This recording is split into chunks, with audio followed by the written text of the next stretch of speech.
Conspiracies, government cover-ups, Earth mysteries, monster cryptids. Hospital Porter's Pride and Dignity. Stop the New World Order. Welcome to HPANWO TV and welcome to this. Reply to comments 1, 2, 3, 123. The 123rd video in which I reply to your comments. Now, the reason I make these reply to comments videos is because I don't have time to reply by text to everyone's comments. And I get a lot of comments, being a popular channel, far more popular than my stats reveal. But I do feel obliged to reply. Because some of your comments are very, very thought out. They're very long. Some of them are asking me specific questions or making specific criticisms or feedback. So it would be impolite not to reply when you take the trouble to watch the video and tell me what you think. So therefore, that's why this project exists. Now, you may think this is a bit of a silly substitute for typing comments because I don't have time to reply to the comments by text, but you may think this is a silly substitute because you think I've put one comment on your channel. You're going to reply to that, and I have to watch a 9-hour video. No, you don't, because there's a timestamp under the comment I'm replying to, which will show you to within the nearest hour when I'm going to reply to your comment. It just says, "Thank you for your comment. I'm replying," and it tells you which hour it is. Also, my reply to comments videos are not 9 hours long anymore. They're much shorter. They usually top out sometime between 2 and 3 hours. The reason is because I do them more often, so they're much shorter than they used to be. Another reason to do these is I enjoy doing them. They're quite good fun, actually, and I know you, the viewers, enjoy them. In fact, I do consider them some of my best videos, actually. And I know some of you watch them all the way through, regardless of whether you put on a comment or not. So that's great. And another reason is it preserves a what Stefan Molyneux calls a precious philosophical dialogue. When he was banned from YouTube, I know he's been reinstated now, but when he was banned from YouTube, all his comments disappeared. And whether they all come back or not, I don't know. I don't know if they keep them. They've restored the videos. I don't know about the comments. But he said the comments are as important as the videos because they're a precious philosophical dialogue. Well, if I get banned from YouTube, God forbid, but let's face it, I mean, it's quite likely. It's quite likely. I mean, I am sort of in the high-risk group of that. Again, even if I just lose a particular video, and I've lost a few in my time, I've lost a couple of dozen to censorship. This project preserves those videos. But this project preserves those comments as well as the videos. So, yeah, that's it. Now, if you're watching this on YouTube and not on AltTech, there is actually a show transcript function. Just Control F, and then you get the entire transcript of the video. It'll actually take a while to process once the video is uploaded. So I think it takes a few hours before it's actually available, but it will be available. So you can find just put in your username or some text from your question, and you'll find my answer that way.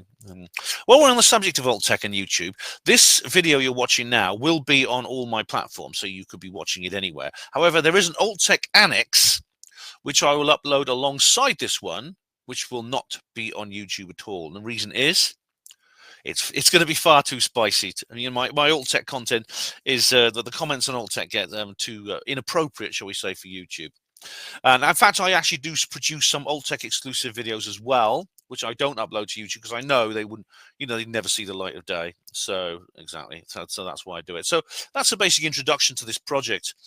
And so now what I'll do is I'll go to the last comment that was left after I finished the previous reply to comments videos. I'm just checking I'm not freezing up because this camera's a little bit. I'm taking a bit of a risk for this camera, but there you go. So I'll go to the beginning of this cycle, the end of the last one. And we have, of course, the one and only Red Ibex, who says here on the reply to comments 122, first, well done, Red Ibex. He seems to be the champion. He's getting back into form now, I must say. And of course, we have Neil Peel, second, silver tinfoil hat going to you, Neil. And then, of course, Professor Unwin-Most said, "Oh, Follock, through," which I assume is Unwin-Knees for third. So you get the bronze, the bronze load, Professor Unwin-Most. And now on reply to comments 122, EA Audits is here, and who's posted here and said, it's good to hear from you. I know you appeared in the live stream the other day as well, EA. So that's really, really great. He says, "I'm live right now, Ben. I'd like to hear and speak to you. And I really appreciate the invitation. I actually put on a text comment here. Unfortunately, EA tends to go live quite late. I just finished this reply to comments videos. I had to go to bed, so I wasn't in any fit state, unfortunately, to take part. But EA, you know, if you ever want me on your show again, I'd be very, very glad to be there. I really, really would. I'm going to take a bit more time doing this video, actually, because you know, I tend to think I've got to get it done in one day. Well, it may not be possible. So I might actually have to finish this off tomorrow, because I've got to do an interview later with somebody. Yeah. Same video, Professor Emlyn-Jones again. Brrr.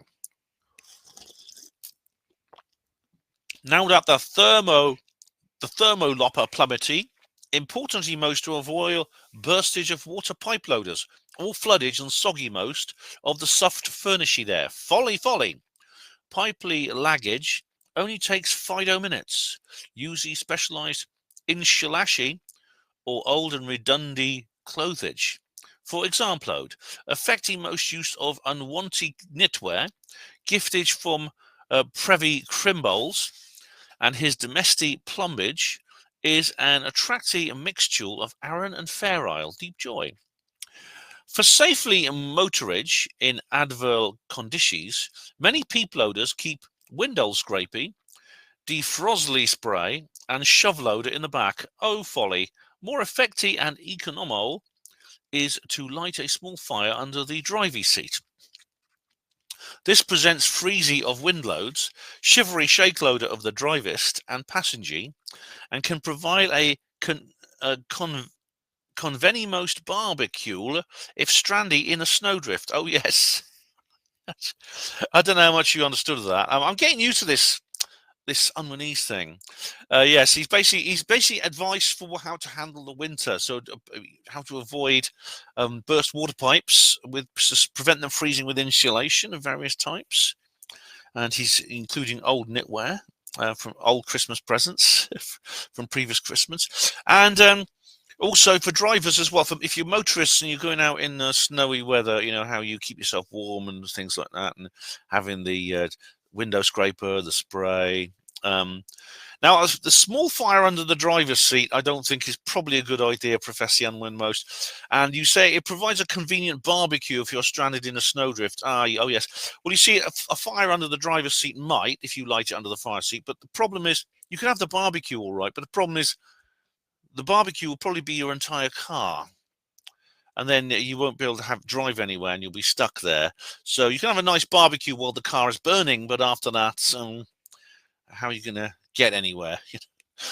I know where you live in. I think it's northeast United States you live, isn't it? And you're having really, really heavy snowy weather there. And you know, I look at you and I think I know how difficult it is for you, and I know it causes problems. But God blimey, I sometimes think I fancy a bit of that compared to friggin' what we get here. Well, it's not the entire country, to be honest. Up north, they get much nicer winters in places like Yorkshire and Northumberland, Cumbria. But here in the south of England, you know, our climate is horrible. It is bloody awful. You know, the thermolopper plummeties, but it doesn't plummet far enough. It gets cold enough just for you, just to keep, so the rain is cold and it freezes your body, but it doesn't get cold enough to produce nice snowy landscapes and things like that. That being said, you know, it's when it does get very cold, you know, we're trying to be economical. Everyone's trying to be economical because domestic heating bills are through the roof where we are, thanks to the bloody government and the gas companies and the oil companies and net zero and stuff like that. And we have here Professor Emlyn-Jones on. Oh, this is an old one now. UFO Disclosure 2024, 2 Paradigms. Oh, this is my old interview with old Bassett. Yeah, Stevie, how you doing? Deep folly, says Professor Emlyn-Jones. No tangible evidentiary. Oh, no. Tangible evidentiary is importimost. Grabby, holdable proof. You can see with the eyeballs. Measure it, poke it, weigh it, and show it again tomorrow to another beal without it changing shape like a nervous jelly. Fanciful stories be floaty bowed, all puffy smoke it there. Absolute rubbish.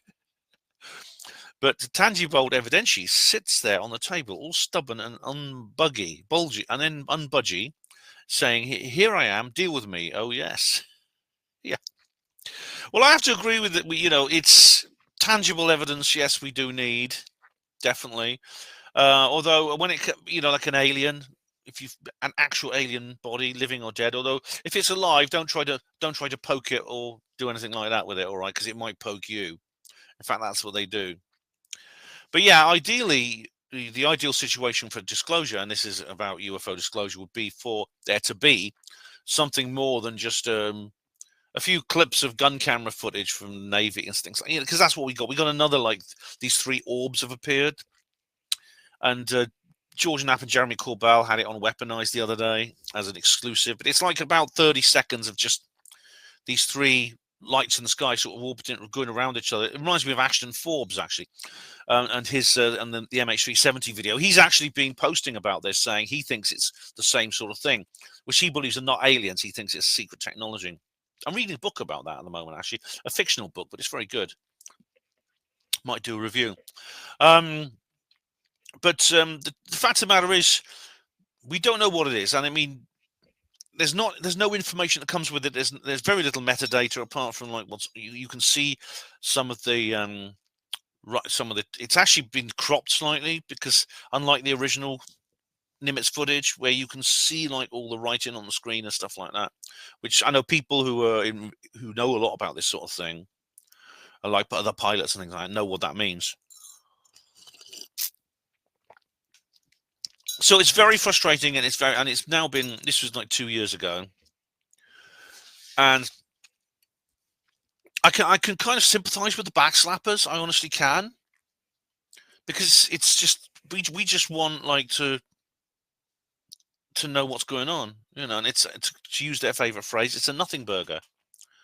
And another favorite phrase is, shit or get off the pot. In other words, they say that to Elizondo: give us the goods or we'll just shut up. And it's a, I think I've explained on other videos how, it seems to be some kind of process, some kind of almost like a theatrical schedule at work here. And Elizondo appears to be the master of ceremonies. When he puts all these fake videos out, I think, I agree with Ron James. I think he's literally the brakes on the train.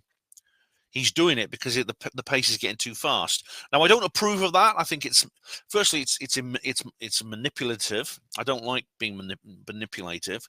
And secondly, it could backfire. It could derail the entire train, because if he's putting out lots of fake videos and then withdraws them and apologizes, he'll be like the little boy who cried wolf. So, yeah, I mean, I do. I mean, the backslappers are now going. Patrick from Vetted has joined this kind of community now. He's really like planted his flag with this group of backslappers that are surrounding, like, Chupacabra and Red Panda Koala on Twitter. And he was a bit snappy with me the other day, actually. I mean, he misunderstood what I said, Patrick. So if you're watching, Patrick, I didn't correct him, because in my experience, when you correct people, they just double down.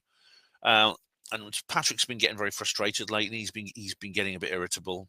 So I just let it go. But he completely misunderstood what I was saying to him, and he snapped at me a bit. But they're saying, oh, it's someone posted a picture of some birds flying again through infrared cameras, and they look exactly the same. And they're saying, well, and some people say, well, there you are. There's the mystery solved. And I've just been pouring a bit of oil on those troubled waters and saying, wait a sec, we don't know that it's the birds. This is a theory. And they're saying, oh yes, but, and the guy who provided the video said, well, yeah, but I don't have a burden of proof here. The burden of proof is on you to prove it's aliens. And I said, well, no, there is a burden of proof on you too, because you are presenting a positive theory to explain this phenomenon. Therefore, it doesn't just win by default because it doesn't involve aliens, all right? Just because there's no aliens in your theory. I said this to Annie Jacobson, about her horrible theory of the Roswell incident, which I hope to God is wrong. I'd rather it was a weather balloon than what she's come up with. But she gets the anonymous source pass. She gets the trust me bro pass because she doesn't believe in aliens. Well, I call this the clown's day off fallacy, and I explain more of that in my skeptic talk.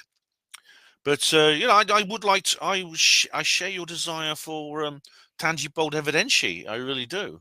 Something you can grably hold of. Yeah. So thanks, Ben, Sister Honourable, on the same video. Oh no, it's not the same video. That's on 122. And Over the Moon, right?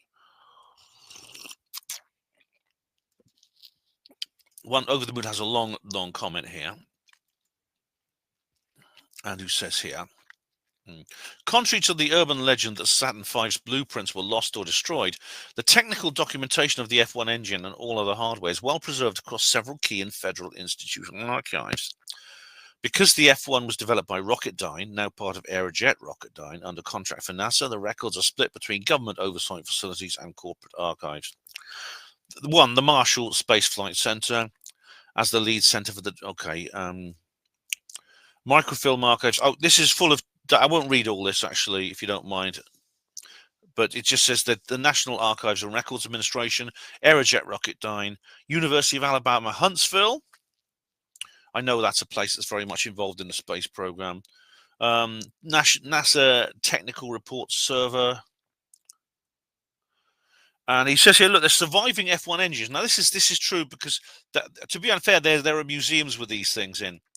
While the exact total count of F1 engines is difficult to pin down because many are held in deep storage at NASA facilities, deep storage in quotes, whatever that means, there are approximately 30 to 35 complete F1 engines on public display globally. Yeah, funny enough, Michael Schratt actually not Michael Schratt. Yeah, he was actually in the film. But it was actually Greer, Dr. Stephen Greer, who filmed in one of these museums, and there was an F1 engine. Yeah, that's true. The majority of these survivors come from flight-ready inventory left over when the Apollo program was cancelled, specifically for the unused Saturn V vehicle intended for Apollo 18, 19, or 20, or from the developmental test articles. Because these Saturn V used F1 engines on the first stage, they were produced in larger numbers than the single-use upper stage engines. Would you like me to provide me with a list of specific museums where you can see a complete F1 engine today? Oh yeah, feel free to do that. Feel free to do that, Over the Moon. And you know what? I've seen one. They've got one at the London Science Museum, I think, if I remember. Well, it's certainly a rocket engine. It's very big. You can see one in. If you look at the video of Walking on the Moon by the police, they actually filmed the video by the actual nozzles of the F1 engines. So, all right. The thing about it is, like, if you read Philip Count's book, or Philip Count's article, you see, you may be right, Over the Moon, but in order to argue with you now, I have to go and reread Philip Couch's article, and I'm not going to do that. I'm in the middle of this particular video, but if anyone else wants to join in, I will. All right, but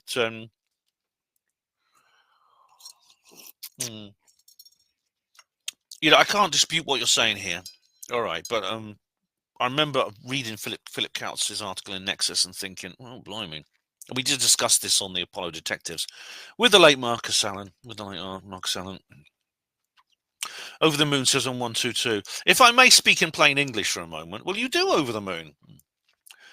Oh, the Unwinese in the comments is getting on my tits and has made watching these videos a bore and a chore. Professor, please stop. You're making my fucking ears bleed. Like if you agree. Oh, Over the Moon. For goodness sake, man. Where's your sense of humor? Honestly, man, you're Karening a bit now. You really are. And old Professor's actually replying now himself. Are you taking me for a loafery?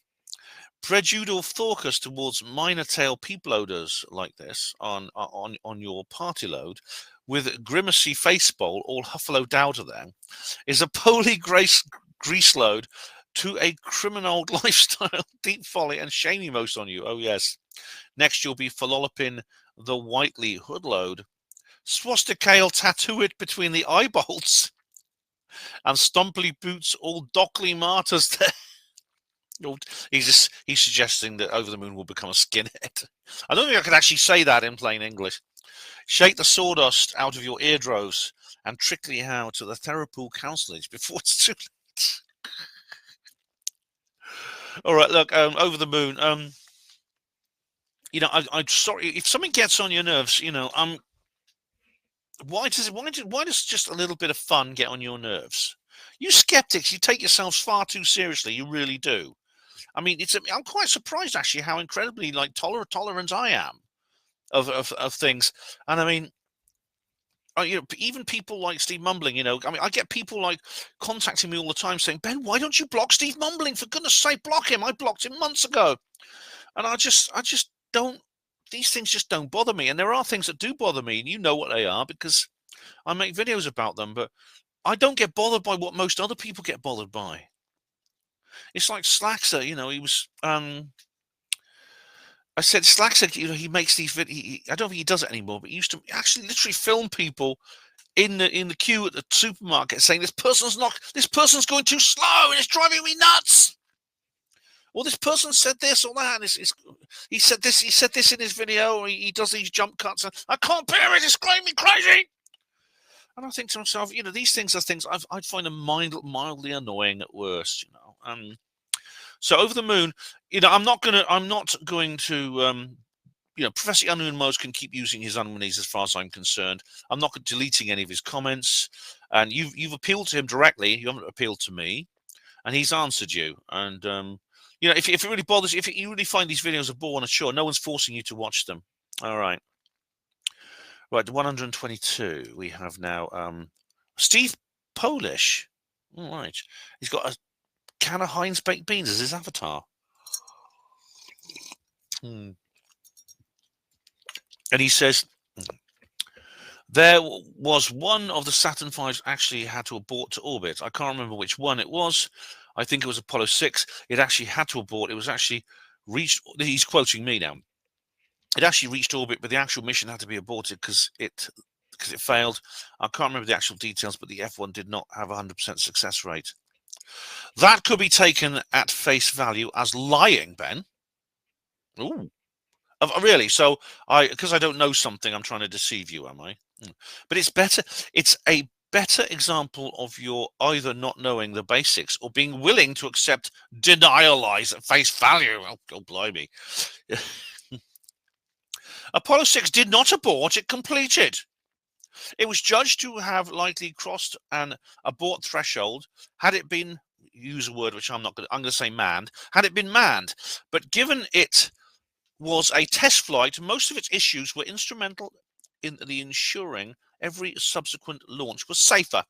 It suffered pogo oscillation during its first stage boot, resulting in SLA panels detaching. It then suffered J2 engine issues on the second stage and a reignite failure on the third stage. Rocketdyne F1 had 100% success rate in 65 flights. Blimey.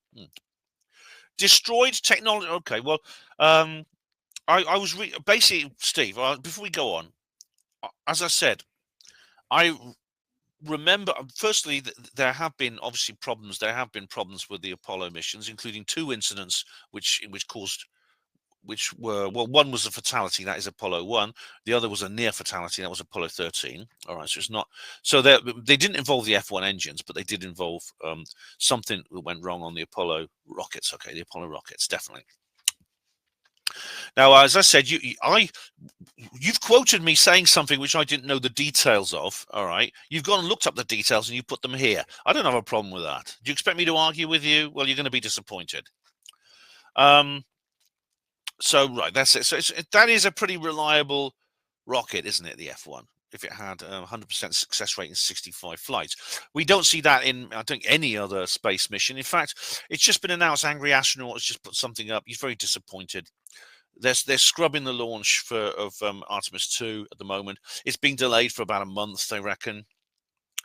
I haven't looked up what the details are, but I mean, to be honest, I was quite looking forward to that myself. And I'll say more. Obviously, I'm sure a lot of you, especially you skeptics and Apollo believers, you will want me to say a lot about. You'll want me to comment considerably on Artemis 2, and I will at the right time. And he carries on. Destroyed technology claims are denier nonsense. Oh, you use this word denier a lot. I mean, you know, whenever people say the word denier, for obvious reasons, I think it's a piece of nasty rhetoric.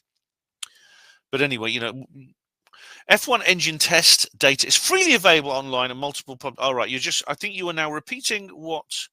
Okay, you're repeating kind of what Over the Moon said here. I won't read all this out. And you say, as usual, you counter fact-based criticism with stuff you've heard from others and never checked, but are willing to present as accurate. I think I am. I'm willing to. I'm countering fact-based criticism by. I don't think I'm countering them. I mean, I haven't actually disagreed with you and Over the Moon over this issue of the missing blueprints or anything. I've just said it was something in an article I read. All right, I've heard from others and never checked. Well, okay. Well, I can reread the article and work out what's true from the facts that are available, and also the Apollo detectives, the various videos I've done with them. I can ask them.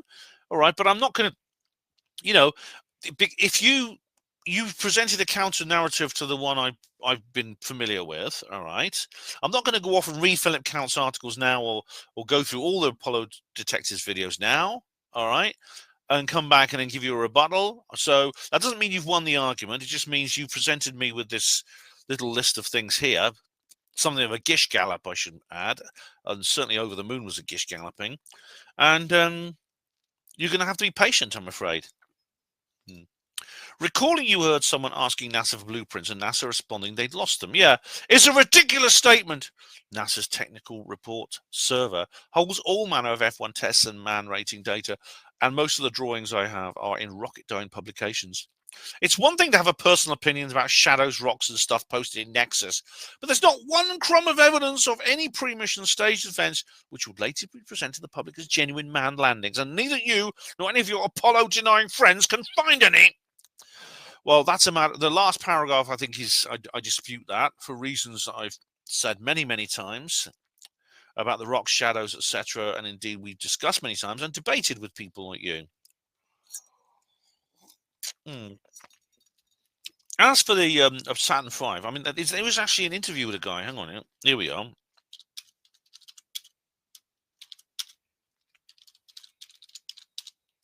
Here we are. Saturn V blueprints lost. Okay. All right. So there's an AI overviews denying it. All right. So where are the? So where's the video? Here we go. Let's just have a look. Let's just see if I can find this video. I'm not going to do a big. Did NASA really lose them? Is this the one? Is this the one where he says they've lost them? Let's have a look. It's on Reddit.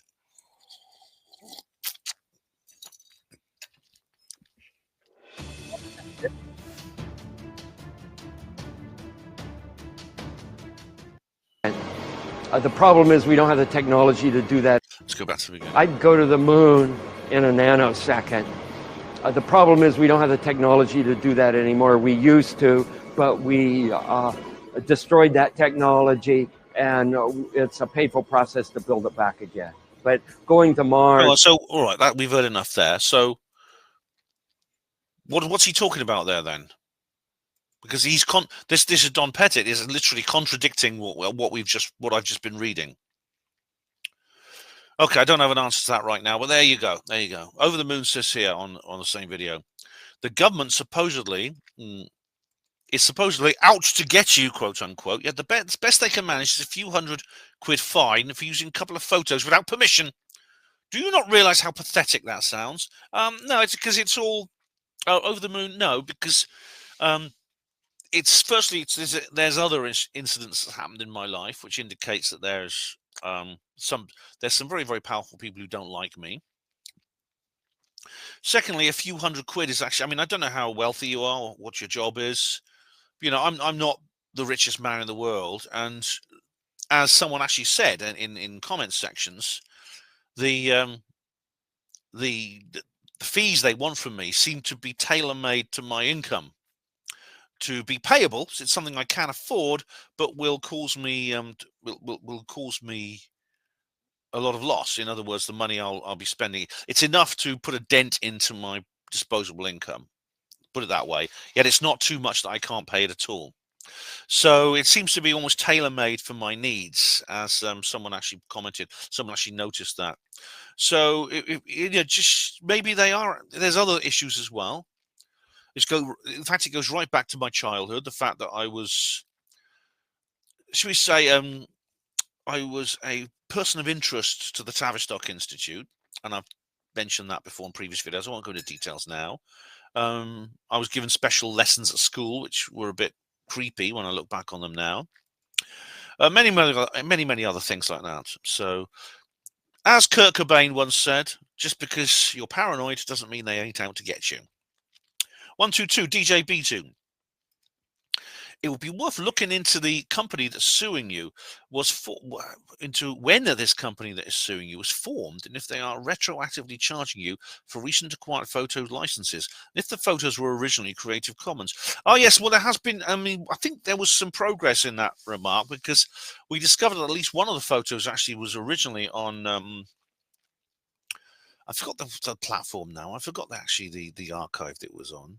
But it was on one of these archives, and therefore it's possible that the claim that this company are making are actually, it's not even actually their property.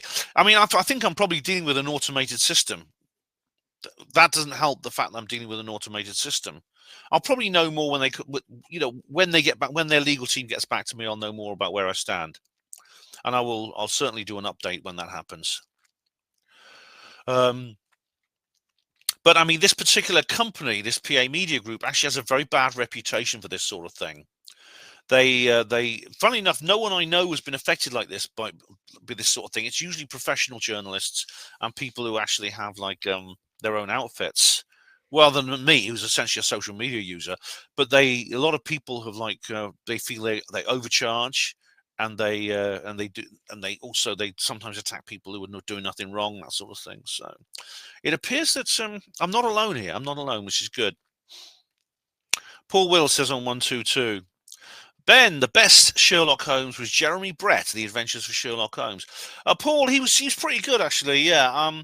Sherlock Holmes is famous for being the most portrayed fictional character in history. He's been portrayed by so many different actors on the stage, on the screen, big and small, and on radio and things like that. I think there's several hundred thespians have actually portrayed Sherlock Holmes.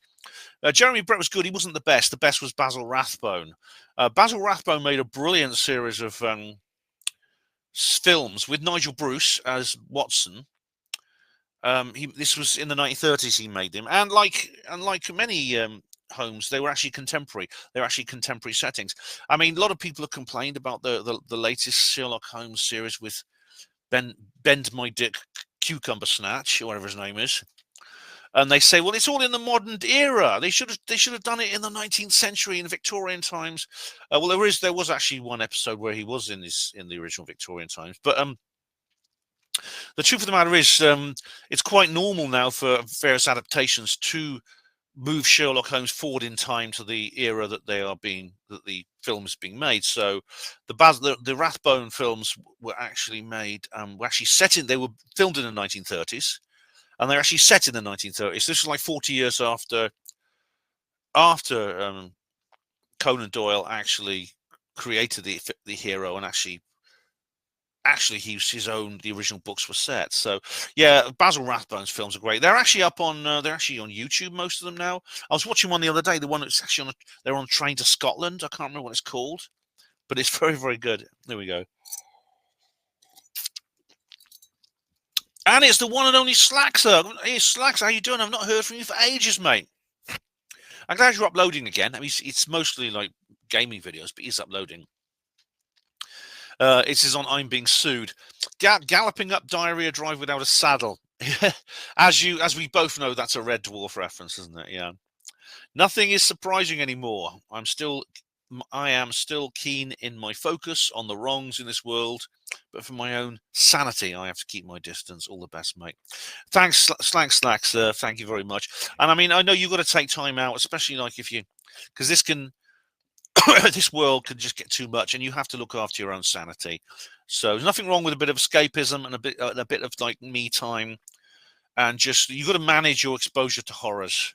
I think is the key point to make. So hope you're doing all right, Slack. So great to hear from you again.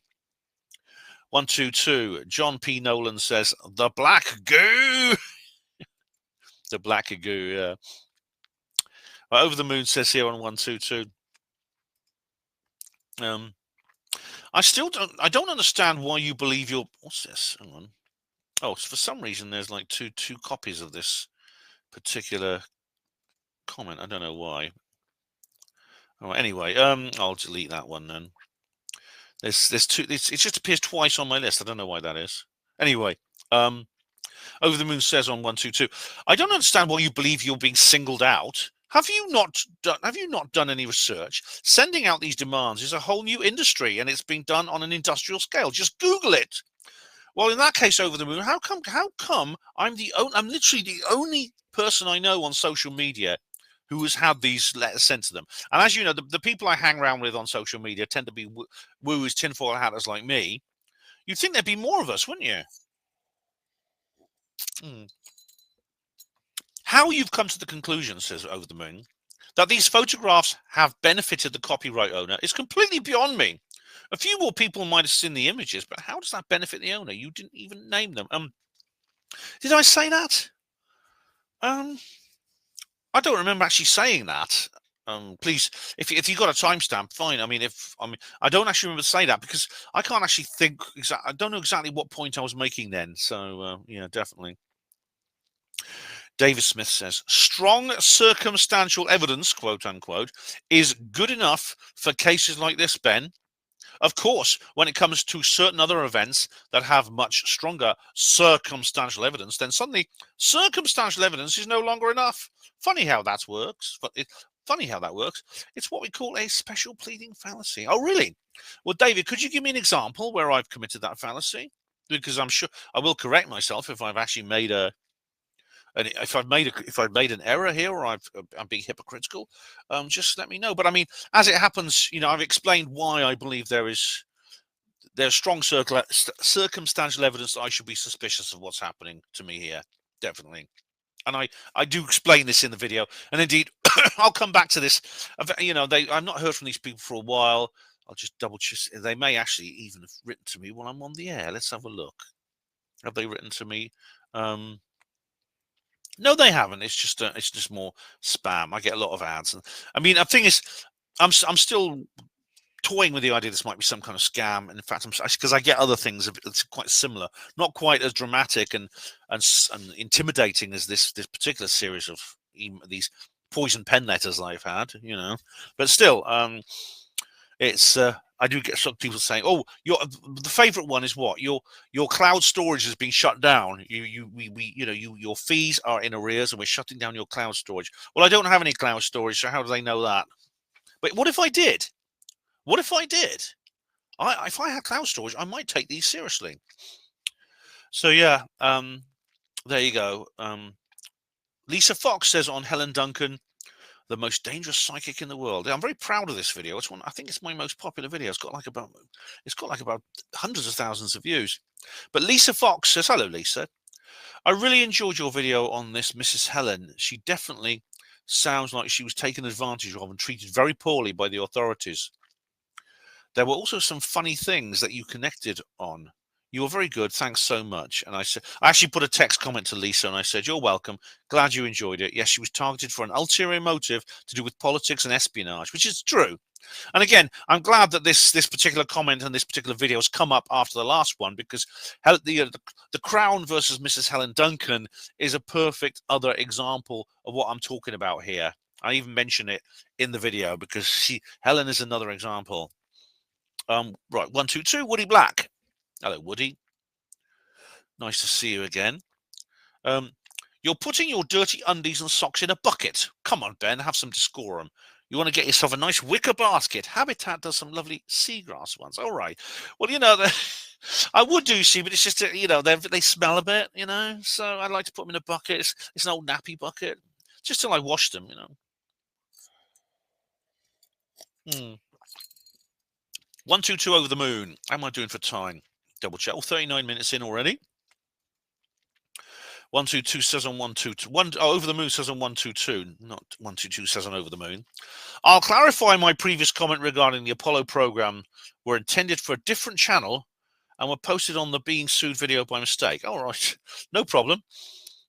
That's okay. I think I gathered that from the context over the moon, but not to worry. On another note, I find it remarkable that a small group of people are still hoping the Artemis 2 mission will not proceed, despite it being only a matter of days away. All right. Well, as you probably just heard, you posted this comment 3 weeks ago. You'll no doubt have heard by now that the actual launch is being delayed until next month. And indeed, it's pretty clear, it is actually going to happen at some point. But I actually do not. I hope it will be. I actually, having watched, I don't know if you've actually watched Jarrah White's latest video, and also you've read the article on owlist.com that he's written about the radiation risk. But I am actually I'm not hoping the Artemis mission won't proceed because of for some reason of like vainglory or gloating over the Apollo believers or anything like that. I am like Jarrah. I'm concerned about the astronauts' safety. I'm concerned about their welfare, and I wouldn't like to see them added to the list of other astronauts who've died in accidents recently, in the recent decades. And funnily enough, always at this time of year. Jarrah says, with Apollo 1, there was Apollo 1, there's Challenger, Columbia, all in the sort of like January, February time. And he says he doesn't want to add 4 other names to that memorial. So I do believe I would be relieved. I think I'll be relieved. I won't sort of like be going Yahoo sucks to you, Steve, mumbling over the moon if this mission actually is delayed. But I think there should be a delay just to reassess this situation that Jarrah has made people aware of. If you go to Jarrah White's channel or go to owlist.com, you can see the article he's written and the video he's made about this. David Smith says here on 122. No, Ben, I wasn't talking about digital ID. I was more referring to people being killed or snatched off the streets and put into camps. I'm talking about pretty much everything the Orange Menace has been doing since day one. That if Biden ever did, you'd be up in arms calling it the end of days New World Order takeover. It's interesting that the Orange Mr. T talking about taking over Greenland, Canada, and other nations hasn't caused you to mention anything about a one world government, etc. All right. David Smith, you probably don't listen to Third Rail Radio then, because I do actually sometimes mention subjects on one platform that I won't mention on another because I feel I've already covered it. But if you go to HPANWO Radio and listen to the episode of Third Rail Radio I did about Greenland, and you'll also know, because I've just done another video all about that. I've done about the whole Iran thing and Trump.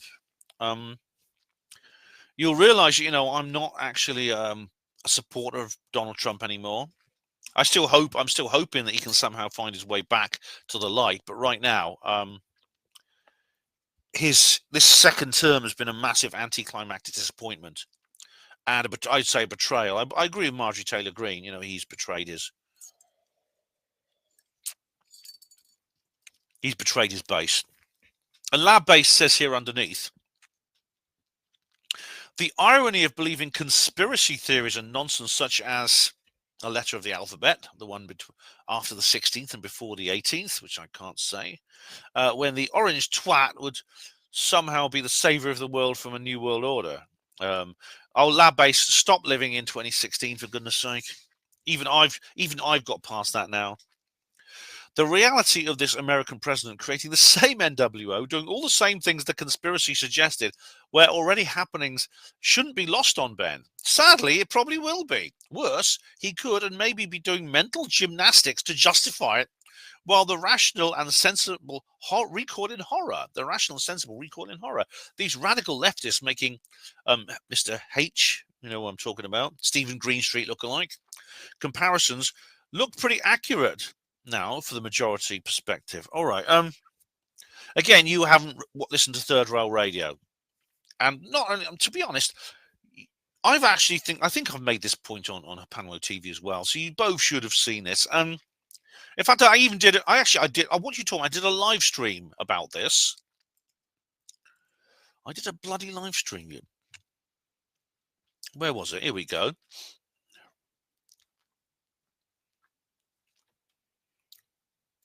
All right. Do you want to watch this live? Have you not seen this?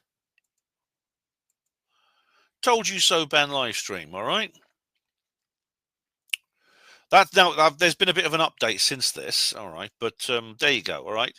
If you've not seen that, please watch it, because if you do, you'll realize that I actually, you have misrepresented me here.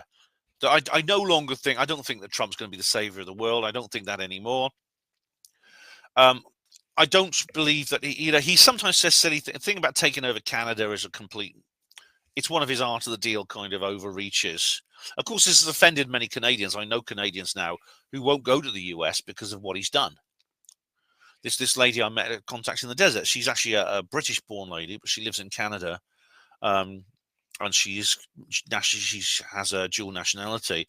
She's so upset by this. She's not going to the US. She won't go to Contacts in the Desert because it's in the US. And Trump, of course, is actually, I mean, I do, as I've just said, I think Trump is, he's a huge disappointment. It's an anticlimax, and it's incredible how much he's diluted his message, and he seems like he's not the same person that he was originally. Just like Boris Johnson. Why? I'm not sure. I mean, the backslappers will say, well, he was always like that from the start. That's not true. I know, because I debated these people as long ago as 2015. But clearly, the bad guys, the deep state, have fought back, and it looks like they've tamed him. I don't want to see people being put into camps. I don't support the ICE agents. I think they've been far too heavy-handed. I know there's been some deaths, there's been some shootings, very controversial shootings, and indeed, we've at least 2 people killed, ironically in Minneapolis, same city, Minneapolis, which is where, as we know, George Floyd was also killed, which is a strange coincidence. But I mean, I believe this problem can be solved with incentive rather than force. Michelle says underneath, it says lab-based. I seem to remember the outrage from them about the mention of a C-word passport. It was all New World Order, of course. Now in the USA, it's papers, please, and nothing but silence or even support from those same people. Well, that's not from me, Michelle. As I've just explained, I don't support what's happening there right now. And we have here, we have here 122. We have once again David Smith, who says here, as I said, I'm taking my time more with this now. Nice to see you getting support for the legal issue, but it's just because other people use the same picture and don't instantly get the same response doesn't mean you've been singled out. Let's say that just because other people use the same picture and don't instantly get the same response, it doesn't mean you've been singled out. Well, that sounds like a contradiction, but go on. Maybe give them 6 to 12 months and then take another count of how many got dodgy emails. When I've had correspondence like that, I don't try to pin a conspiracy to why my friends avoided the same fate. All right, well, we'll see. Well, okay, we'll wait 6 to 12 months and see what happens. But, I don't pin a conspiracy to everything. If they run out of the milk I like at the supermarket, I don't say that's a conspiracy. All right, they just run out of something. But sometimes there's a good reason to pin a conspiracy onto something, and I explain why. And if you disagree with me, feel free to disagree with me. But you can't. It's difficult to discuss things with you skeptics because I sometimes feel like we're talking at cross purposes. It's like, was it you or someone else who was talking about James and his pipe? Do you remember James, the guy who had like the cylinder, and I was described. I mean, I think I made this point back then, but he said, "Oh, you were invested on that being real. You were emotionally invested in this being real, and you were so certain that that was a real alien artifact, weren't you?" And I thought to myself, "Did you actually watch the videos I made about that? Did you actually watch them? Because you're talking about. It's like they're talking about. They're not even talking about me. They're talking about some weird cartoon caricature of me that exists in their imaginations. That's not the real me." David Smith carries on. Maybe it's because I wore the wrong socks. Can't prove me wrong, so that must be it. Oh, here we go. Here we go. So you're now trying to paste that little argument onto me, which I've never said, which is Oh, because I can't prove that Santa Claus doesn't fly over the Sydney Opera House. And, just because you can't see him, you can't prove that he wasn't there, which means obviously he was there. Now, that's not me. That's James. That's actually James Randi actually literally said that. But, the truth of the matter is I've never made that argument. I've never made that kind of, well, the burden of proof is always even wherever it goes. I've never made that argument.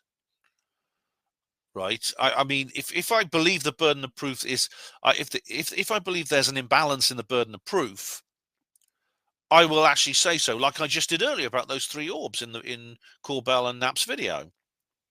Some people are saying, "Oh, because I can't prove it alien, because you can't prove it's aliens, it must be birds," and that's not true. I said no. There is a burden of proof here that goes the other way as well. But I mean, this doesn't mean I say, "All right, can't prove me wrong, so that must be it." I don't say that. So if you're quoting me or you're trying to portray me in that manner, then you are misrepresenting me. He carries on. I'll do a video about how they'll single out anyone for wearing the wrong socks. Check your sock drawer. That'll be the cause of all this, Ben. Trust me, I took some substances and haven't had an experience with that being with a being that confirmed it. All right. Well, I know. All right. I know you're not talking about me now, are you? You're talking about like somebody who does psychedelics, and I don't. But so, all right. Well, I don't know who you're actually straw manning somebody. I don't know what it is, but certainly not me. If that is actually meant to be generally conspiracy theorist, then that is definitely a straw man. If it's meant to be a sarcastic parody of somebody, then it's not me. And I know you do sarcasm very well, but it's obviously not me.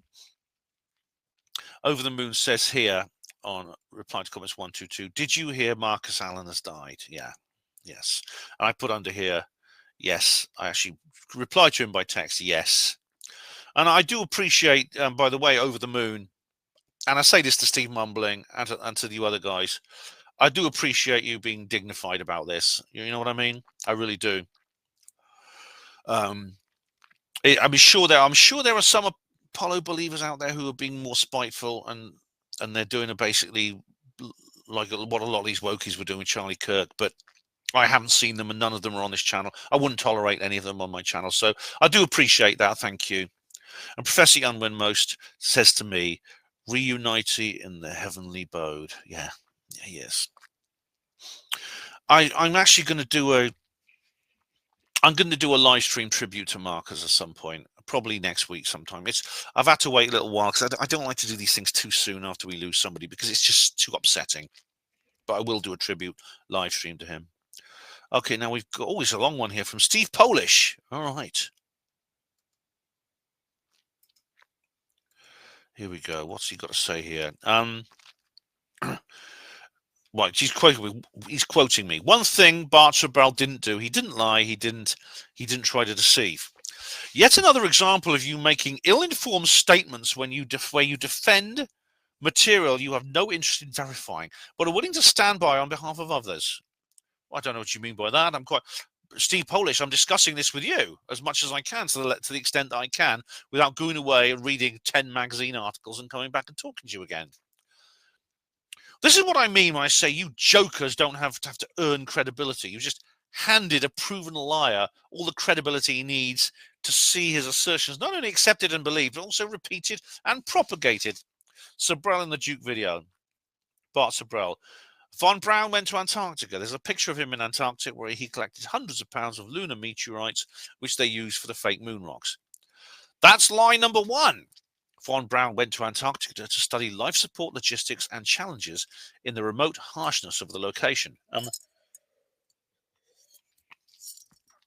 To better plan for Apollo and potential Mars missions. Meteorites were found sporadically by the U.S. Geological Survey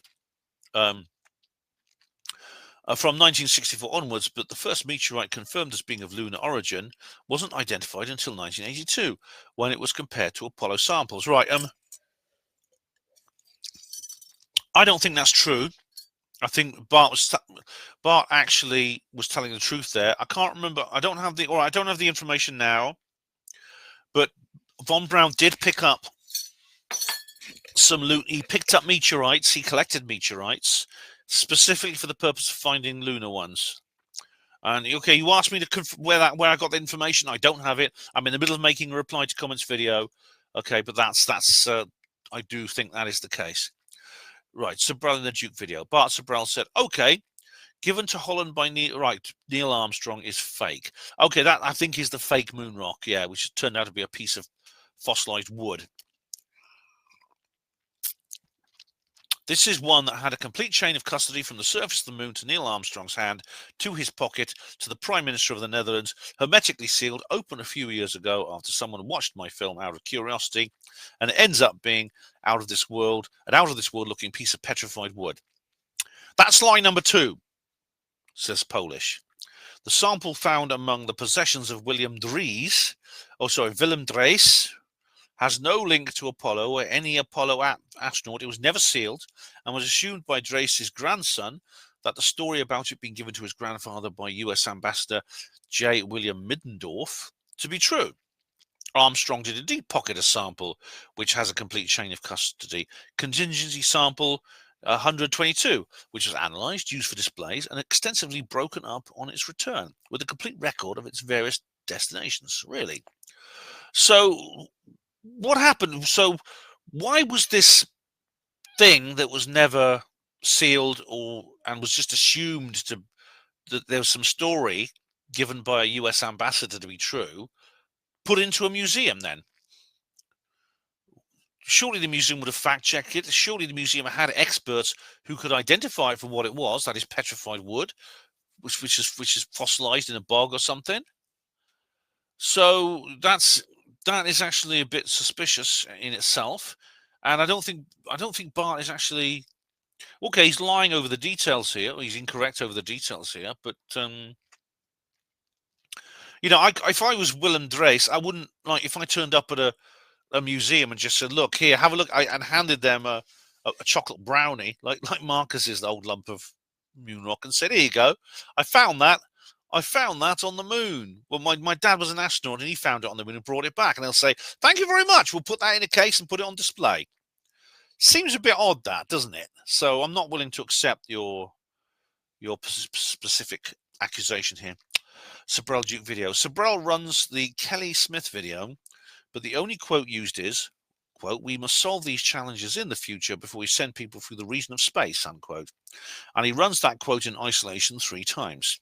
Sobral then notes, quote, "So the challenges of the radiation belts have not been resolved, and they must do it before they send people through this region of space," unquote. That's line number 3 and easily qualifies as deceptive. He leaves out the part where Kelly Smith says, quote, "Before we can send astronauts into space on Orion, we have to test all of its systems, and there's only one way to know if we got it right: fly it in space. As we get further away from Earth, it will pass through the Van Allen belts, an area of dangerous radiation. Radiation like this can harm the guidance systems, onboard computers, and other electronics on Orion," unquote. Fun fact finisher. The only people who ever told lies about Apollo are Apollo deniers. Okay, again, I resent your use of the term Apollo denier. I think that's a piece of rhetoric. It's but what you've just said here, this comment which you posted 2 weeks ago, has not aged very well, has it? Because have you seen Jarrah's latest article? Have you seen his video? In a sense, this article is an analysis of this whole statement by Kelly Smith and NASA, and about how it doesn't work.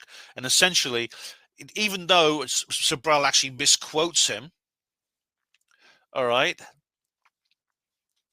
it's still what he says here. The challenges of the radiation belts have not been resolved. Well, that's actually true, according to Jarrah's latest article. If you think Jarrah's wrong, then say so.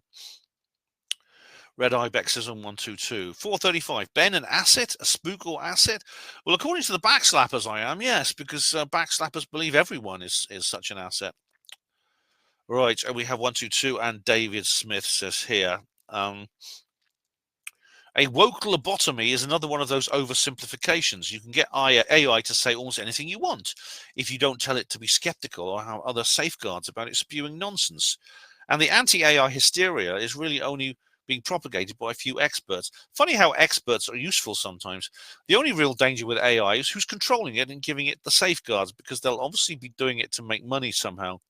That's the problem with a competitive monetary system. It infects every aspect of our lives. Hence, get money out of politics is one of the dumbest slogans both the left and right ever have to say. Yeah. Well, you're right about the last bit, because of course, if you want to get money out of politics, you're going to have to. Well, who's going to fund these various campaigns? And we all know that politicians inevitably fall into the temptation of getting as much money as possible to fund their campaigns.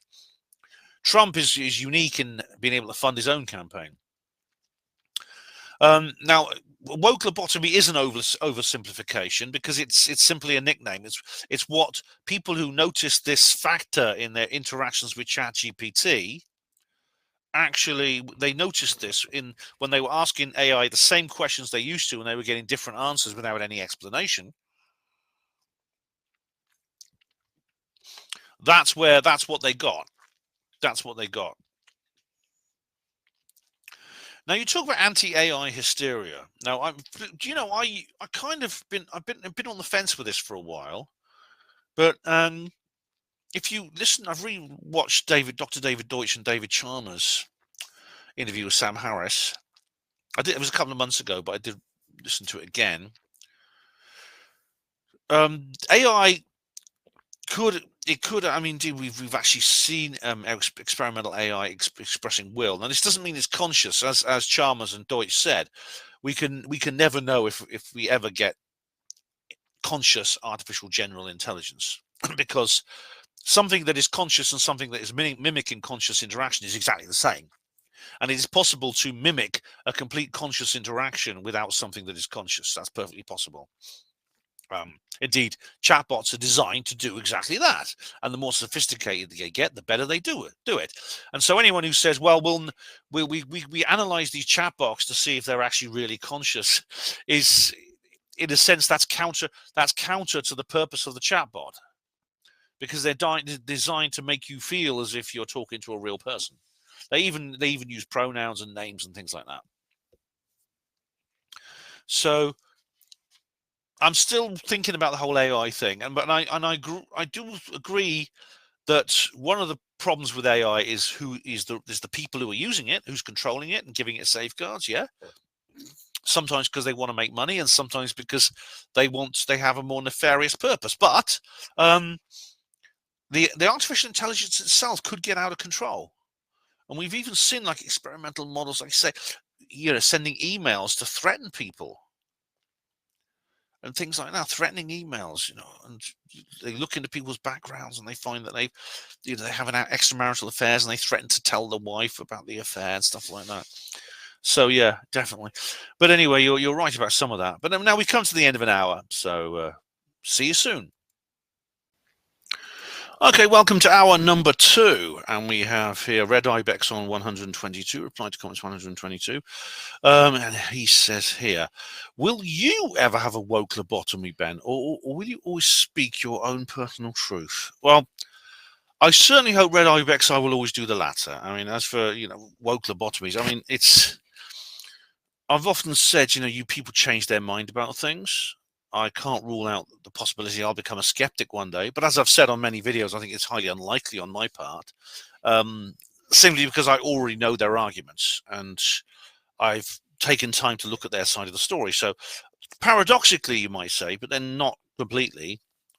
It's not when you think about it. I'm one of the least likely people to change my mind. Although, people do change their minds. There's converts on both sides who cross each other in the gulf between us.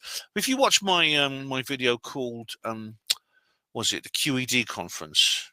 It was back in 2023. I went to this. You'll see I described that in detail. Red Ibex says here, if a scenario emerged where you had to ally with the reptilians or the self-aware AI, who do you choose? Oh my goodness me. Well, probably the reptilians, because they're more likely to be self-aware, because as I've just explained, AI could mimic self-aware behavior without actually being self-aware, whereas reptilians who appear to be alive, it's more likely they are conscious. But as David Chalmers and Dr. David Deutsch said, it's impossible. Consciousness is it's like two polarities. On the one hand, your own consciousness is the only single 100% certainty in the universe. Or even, I mean, people like Daniel Dennett even used to deny that. But as Anthony Peake quips, who writes your books then, Dan? But we're back to the Cartesian principle. I think, therefore I am. Judging the consciousness of another entity is actually impossible to know. Even other people, you don't know. You might not be conscious. The person I spoke to earlier today might not be conscious. I think it's unlikely because they're the same species. They have a brain like mine.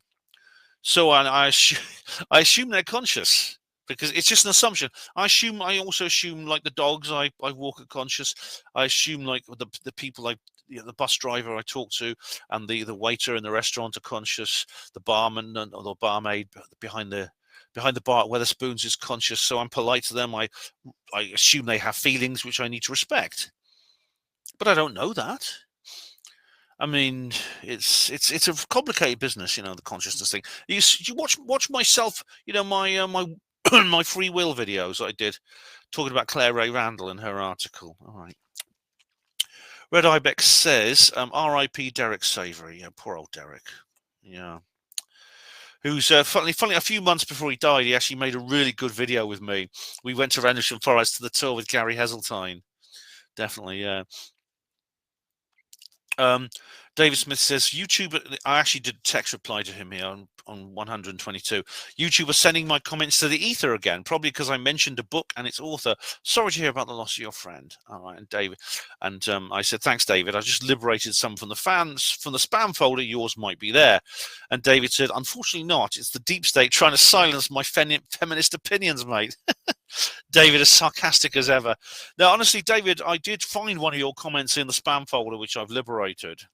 But I know people who have put comments on my channel and they've just vanished. They've just simply evaporated, and they're not in the spam folder. I know, because they asked me to check specifically, and I go and check. Now, I don't know why that is. Certainly, it's nothing to do with me. Steve Mumbling always. I think Steve Mumbling knows that it's not my fault, but he just likes to wind me up. But this happens to Steve Mumbling. He always blames me and says he accuses me of deleting his comments, which is a load of bollocks. But this happens to me on other channels. I put a comment on Professor Simon Holland's channel, and I know he hasn't blocked me, because he's even replied to some of my comments. He doesn't have a problem with me. But they just disappeared. They literally just vanished. It's quite a long one, actually. So what I recommend doing, and what I've done, actually, is if you have a particularly long and detailed comment, put it into a Word or like a notepad file first. Just copy and paste it in there and save it, just in case you lose it. You can always post it again if you need to without writing the whole damn thing out again. Right, we have someone called Elliot, Elliot Defoe, who said here on Secret Space Disclosure Basis 2025 conference. That was a good one, that was. And he says, great vid, Ben. Thanks, Elliot. I actually did put, you'll guess I put a text comment here. How do I find your books, by the way? Any up-to-date books you recommend too? I've just got to the part where you look at a few books on the table, so I'll check them out.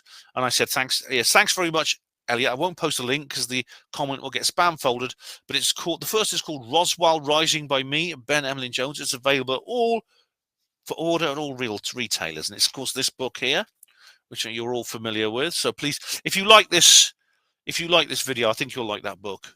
It's sort of it's written by me, and it's sort of based on the sort of things I talk about on this channel. So thanks very much, Elliot. That's much appreciated for that comment.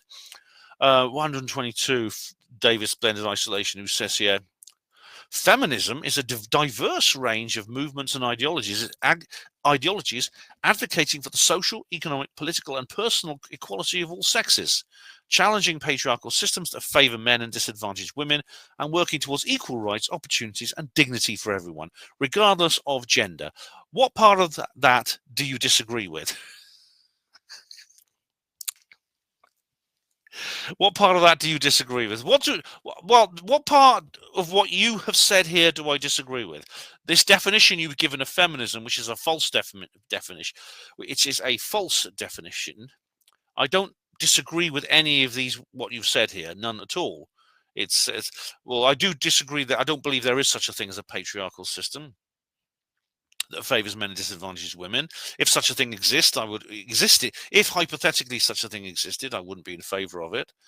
But the rest you've said here, it sounds like this sounds like a page from the Labour Party manifesto. Social, economic, political equality, working towards equal rights, opportunities, dignity for everyone, regardless of gender. All right, this you see this kind of thing in political rhetoric and propaganda all the time. These words you've just written here.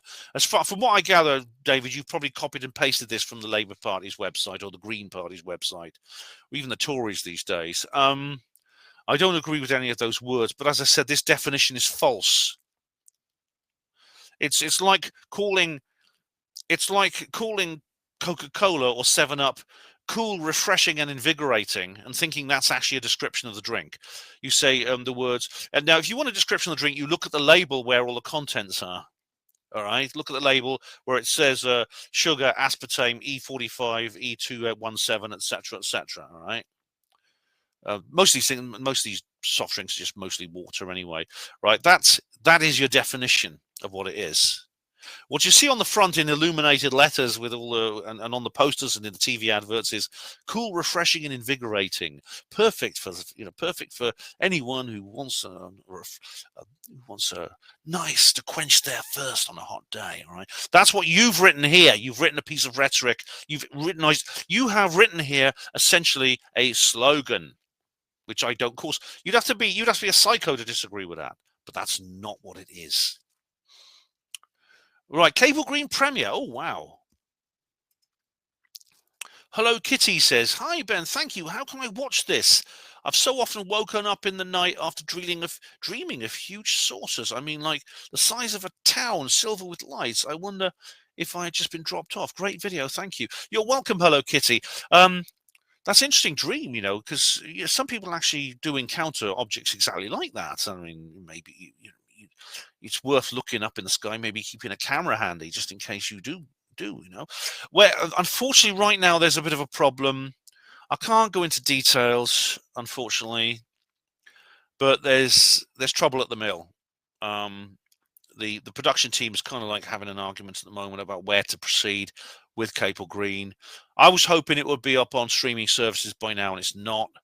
There's been a couple of cinema runs of it. Now it seems to be on hold, and I'm really sorry. I really am. Please just keep an eye on the website. Indigo Transmit Films, cablegreen.com. You'll be able to find it there, and you will find it. Okay, so good luck with that. Alex Jones in court, and Joshua says here, one of Ben's best videos. Oh, thanks. I'm glad you enjoyed it, Joshua. This is actually unusual because I filmed it away at someone else's house. Yeah, the Fourth Kind film review. This is an old one. I remember when I want to watch that. Was it 2011, something like that? I can't remember. Oh wow, what a movie! What a movie! I did actually. You may be interested to know. I actually did a watch party for the Fourth Kind. Joshua, I'll just show it to you. Here we go. Let me just show you, because I actually did this film is worth seeing. It really is. And there we go. The Fourth Kind watch party review, live stream, introduction. There you go. So check that out. Yeah, I says and Joshua says when he says fake, lol. Yeah, I mean, I actually, I think for about half an hour after watching that film, I came out of the cinema. I went to see it with my partner Sue, that's partner at the time, and we came out of there, and I said, Sue, was that real? We went and had a drink. My hands were shaking because it's a pretty horrible film. It's a pretty frightening movie. I said, could that be real? Because it is like a docudrama, and I got home. Of course, after a bit of all I had to do was Google it a bit, and I realized no, it's not actually real. Yeah, but yeah, it's worth seeing. I mean, with all modesty, I think my read party is one of the best assessments of this particular movie. So do check that out. Highly Strung Tongue, that's a good one. Family Sadness, who says here, strength to you, Ben. Real talk and makes a lot of sense. Keep on keeping on, bro. Thanks very much, mate. Thanks very much. I was gonna make another of these actually, because I've had another loss in the family, but I've decided to keep it to myself. It's not a major issue because it's a family member I've hardly seen since I was a kid, basically. But there you go. And it hasn't affected me very much. Oxford Graffiti 15 first says Wow Signal, and I gave him a love heart there. Well done, Wow Signal. That's 6EQUJ5, who I call Wow Signal. And Michael Snow says second on the same video. Well done, guys. Red Ibex is slack in there, I'll tell you. And now we have, we got now Steve Polish on 122. And he is actually quoting Jarrah White here. You say you don't sit there and just accept what others claim, and that you do have arguments with other woo-woos. Not when you're into anything covering Apollo, you don't. Jarrah and you on the Weezer debate, in reference to decades without a manned moon mission being a technical regression. Jarrah, I'm just going to say, I would go even further and say that would be like getting rid of phones and going back to carrier pigeons. Ben, quote, it's a very good metaphor, and I've never heard anywhere else in science or technology this happening, that we advance to a certain level, then we regress, short of like a major cataclysm, like the Santorini eruptions. There's no other situation where we, without some major disaster, regress to an earlier form of technology than we had before. That's a quote from me and from Jarrah. Okay. Steve says, where did aerospace technology regress when manned deep space mission ended, Ben? Is that the same aerospace technology which also went backwards when commercial supersonic travel ended?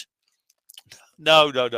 Look, there was specific reasons why Concorde was a technological wonder, and it was cancelled because of various, partly environmental issues to do with the noise and things like that, and also there was that crash in France. One of them actually did crash. It was a terrible tragedy. Now, but that's not the commercial supersonic travel is not actually a good metaphor here for what happened with Apollo. We are literally talking with Apollo mission. We're talking about a specific goal in space exploration that's been dreamed about for centuries. That was achieved, and then it just sort of petered out. The whole thing just petered out. It's the equivalent of like Christopher Columbus stopping just before he got to the beach in America and turning around and going back and saying, scrap those ships, we need a log raft. Steve says here, technology, the sum of knowledge and its practical application, particularly in manned flight, has never gone backwards. It's advanced to a point where a branch or branches of it may become redundant or unnecessary, but it's never gone backwards. Oh, really? So at what point was it redundant and unnecessary to stop exploring the universe? It goes on. Manned spaceflight moved to missions with reusable hardware and saleable services like recoveries, repairs, whole mission objectives, satellite launches, and per kilo of payload transport. It would ultimately prove, like Concorde, to be way more expensive than envisaged, but reusable engines, tanks, boosters, glide landings, and hot re-entry space vehicles are advances, not a regression. Oh yeah, they're great advances, Steve. If all you want to do is go up to low Earth orbit and put satellites there and space stations, yeah, they're perfect for that. But what about that? That's not what space is for. Space is not there so we can go 200 miles up and just control that area now. Apart from military purposes related to ground issues on the Earth's surface, that's not its purpose. It never has been. That flies in the face of the rhetoric that all the world leaders were literally dishing out to everyone. Just 10 years earlier. You've just contradicted everything that Kennedy and Khrushchev were saying. Like I said before, Sir Steve, you just sat there and took it all in, then chirped up with this technology regression piffle, handing them all spoken credibility and silent acceptance while they were spouting fiction and nodding at each other. All right, well, I don't agree with its piffle. I don't agree with your assessment of our dialogue there, Steve. Oh, and nothing as it seems on Oxford Graffiti 15. Who says here? A minimum viable product is a functional version with core features ready for real users. All right. That must be a reference to something I said, which I was confused about. I can't remember what it was, but if I come across that word again, I will. I'll know that you have an explanation for it. The thunderstorm generator has passed this threshold. Yeah. Exactly. Oh, I see what you mean. Yeah, it's to do with development of technology. Yeah. Next comes the pilot, a small-scale live deployment of the MVP in a real-world environment. 4 companies are now affiliated. We're in production. Yeah, that's right. Who was it who talked about it? Not Andrew Johnson. I think it was Ashton Forbes actually mentioned this about the thunderstorm generator. One of the biggest proponents of the thunderstorm generator is Randall Carlson. And indeed, I first heard about this, and I heard it was being developed in London when I saw him at Stairway to the Stars. Modus operandi, meaning by means of methods to be revealed. Okay, full features, scalability, and perhaps some support is emanate. All right. All right, nothing. Well, thanks for the information. Yeah, thanks for the information there. Oxford Graffiti 15, Lance Corporal, always happy to help with this series. Thanks, mate, and you did. I appreciate that. I'm in touch with you on Discord, so feel free to send me anything else. Excellent, says Wow Signal. Over the Moon says on Oxford Graffiti 15, NASA's Artemis 2 rollout and mission overview news conference, January the 16th. NASA experts give updates on the Artemis 2 mission before rollout of the moon rocket and spacecraft to the launch pad at Kennedy Space Center. And here is a YouTube video. I think I've watched a bit of this, actually. I think, there we go. Oh, here it is. Yeah, okay. Relative to managing the mission, we'll get help us optimize our time in right, future okay, missions. I get it. Yeah, We'll be I flying think, a payload called am I wrong in thinking your point in posting this here in the comment section was that I'm going to be kind of disappointed? Am I going to be disappointed, or am I going to be thinking, oh my God, they're about to prove me wrong. Oh no. Is that your point? Because if that's the case, then you've again, you've misunderstood me. I'm actually, I'll say more nearer the time, but, you know, I am actually quite interested in this, and I'd quite like to see it go well. I'd certainly, like Jarrah, I do hope it goes safely, and I hope the 4 crew members are safe. I really do. And on Oxford Graffiti 15, we have Sweeps Foxman. Golly again, Ben. I just had to put this comment up saying, great chum. Always good to see these graffiti spots you do, and it never showed on YouTube. Gave you the 8th thumbs up as well. What to do, huh? Yeah, Sweeps, you never get your notifications from YouTube, do you? Never. And I mean, it's hardly worth clicking the bloody bell. It really isn't. I mean, I know you do, and I appreciate that, but it's hardly bloody worth it. Why bother? Anyway, thanks, mate. Much appreciate that comment. And we also have here Rhiannon Raven. Hi, Rhiannon. How are you? The lady, right, this is interesting. The lady offering to let you use her club card wasn't being that kind. She will get the points from your shopping. Oh, really? Oh, well, that's a shame. I like it when people are kind to me. Really enjoying these videos, Ben, and thanks also to the Corporal for his assistance too. Yeah. I wonder how many young people these days even know who David Bowie is. Top tip: if you are out walking in the snow or ice, put on 2 pairs of socks over your shoes, as in the outside of your shoes. My granddad used to do this, and he never slipped. Thanks very much for the anon. You know what? Put some over your shoes, right, on the outside of your shoes. I see. All right. Well, you know what I've done, I've actually the last couple of weeks I've been using Wellington boots because the mud is very, very bad. Now, I won't wear them if it snows because Wellingtons are they're actually very bad insulators. They keep your feet dry in reasonably warm weather, but they don't actually keep your feet warm at all. The heat goes straight through them. But you know, a very, very kind person actually sent me a couple of thermal vests and pants. So I'll be wearing those. So thanks to the person who sent me those. Yeah, who knows who David Bowie is? Lance Corporal. Lance Corporal's pretty young. Do you know who he is, Lance? But thanks very much for the anon. Oxford Graffiti 15. We have English TK, who says here, have a think about not having a club card for Tesco. What data do you think Tesco have about club card holders? This database you speak about will be full of people using other people's cards. So what information about you can anyone derive? Are you sure your data your data is of interest to anybody but Tesco? Right, English TK, and maybe you misunderstood, but I actually do not have my own Tesco club card for that reason. I did ask them, I said, does this mean a database of my purchases will be created? And they said, yes. And I said, then no, thank you. So, yeah, I did actually make that point.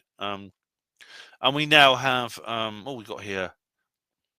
Oxygraphy 15. Oh, Steve Mumbling is here. And he says, what are you lot going to say when Artemis 2 flies through the Van Allen radiation belts next month? Oh, and Over the Moon says here, well, there's quite a long comment here. Jarrah White has stated that the crew will all perish due to radiation, staking his entire reputation on this claim. I've read the article and I've seen his video. Other Apollo detectives, such as Bob, Scott, Randy, and Marcus, have further asserted that the mission will never actually happen. It will certainly be interesting to hear their excuses once the mission is underway. All right, well, Over the Moon, I personally, we've moved on a little bit beyond that, though, haven't we? Because I think all of us now are fairly certain that this mission is going to go ahead at some point. All right, in one form or another, it's going to go ahead. Over the Moon continues. To ensure the safety of the crew before committing to the long trip to the Moon, Artemis 2 will spend approximately 24 hours in high Earth orbit.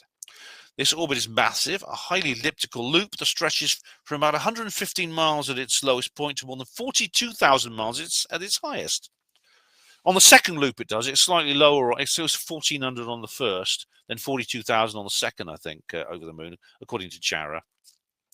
This specific path requires the Orion spacecraft to spend significantly more time within the Van Allen radiation belts than any previous human mission. Artemis 2 versus Apollo time in the belts. The biggest difference between Artemis 2 and the Apollo missions is the duration and strategy of their time in the radiation zones. Apollo missions, it was the dash. Apollo crews only spent about 3 to 4 hours passing through the belts.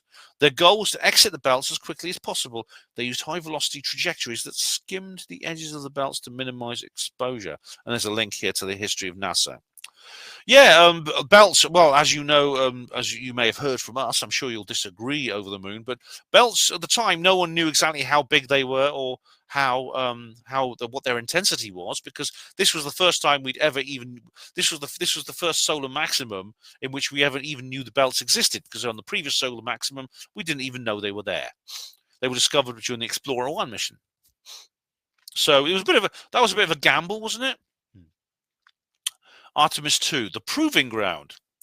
The Orion spacecraft will spend roughly 24 hours in its elliptical high Earth orbit because of the staircase nature of the mission profile. Yeah, that's just building up speed as it orbits the Earth. The crew will spend nearly an entire day transiting through and lingering in the radiation zones to test systems. Yeah, that's right. Yeah. This is what Jarrah is concerned about, and he explains why in the article.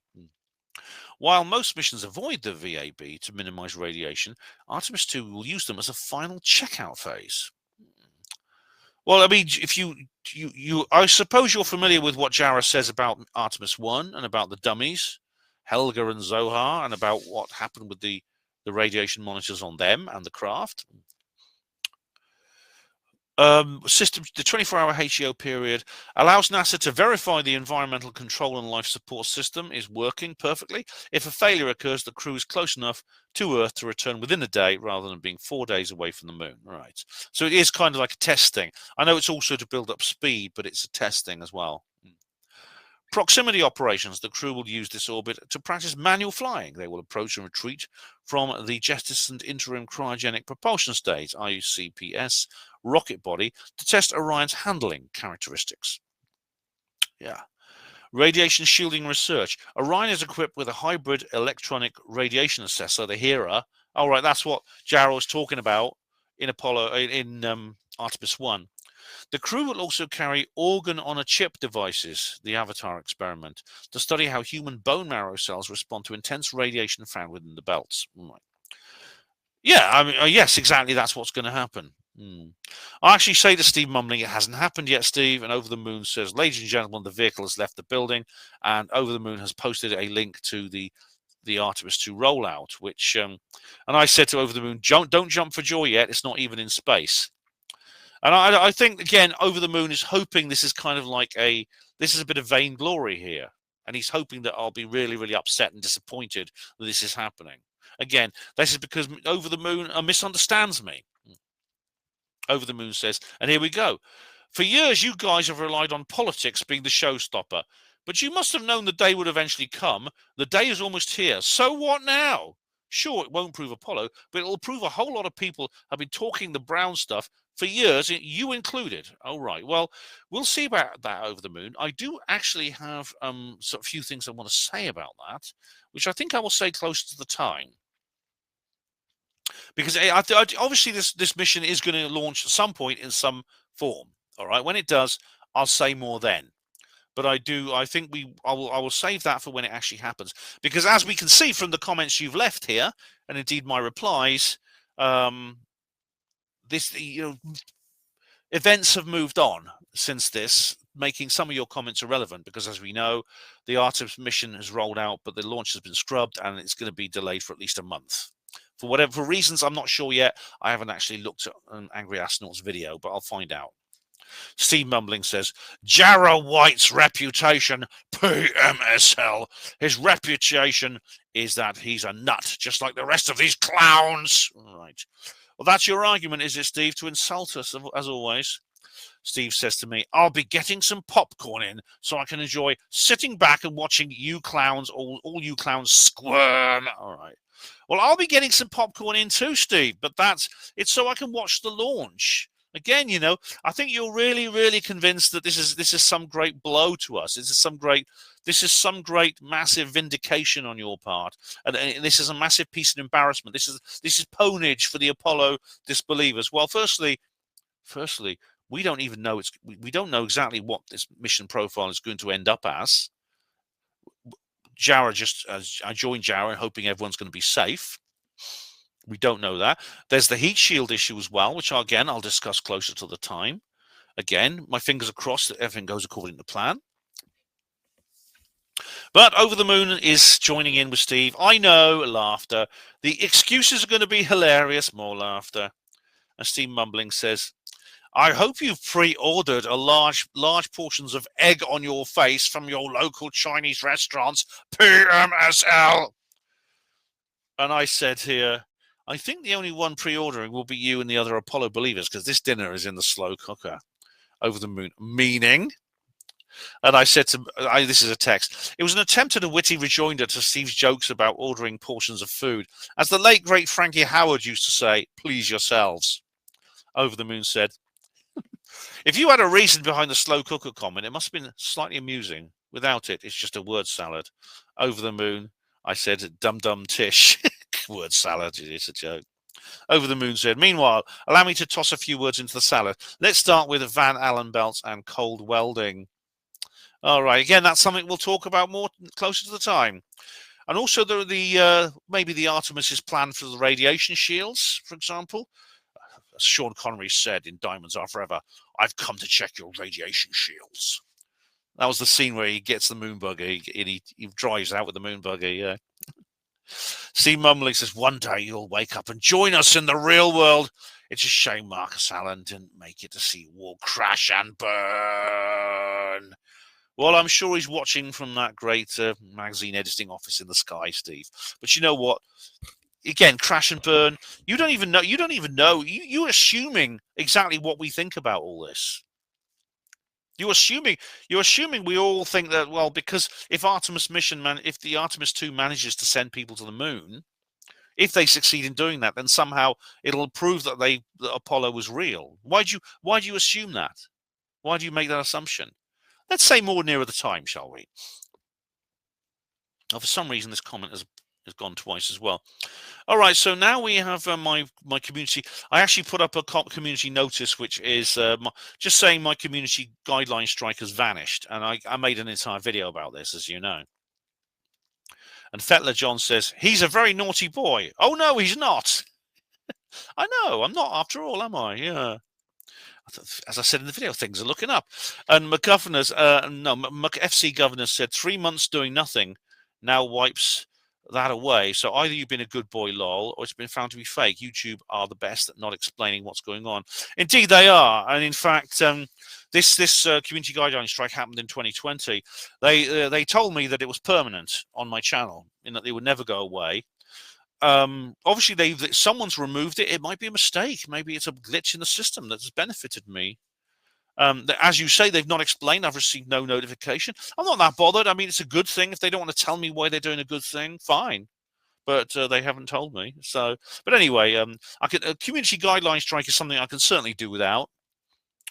Not least because because it's 3 of those and you lose your channel. And again, it was for something unfair. I think I've watched the video concerned. Can't see anything on there that's threatening and bullying, etc. Again, on the same notice, Red Ibex says nice, yeah. And I said here, this is another comment on this is right. What's this? This is another community guidelines notice. So sorry for the lack of activity on the channel. I have lots to do. This is quite an old one anyway. This is quite an old one.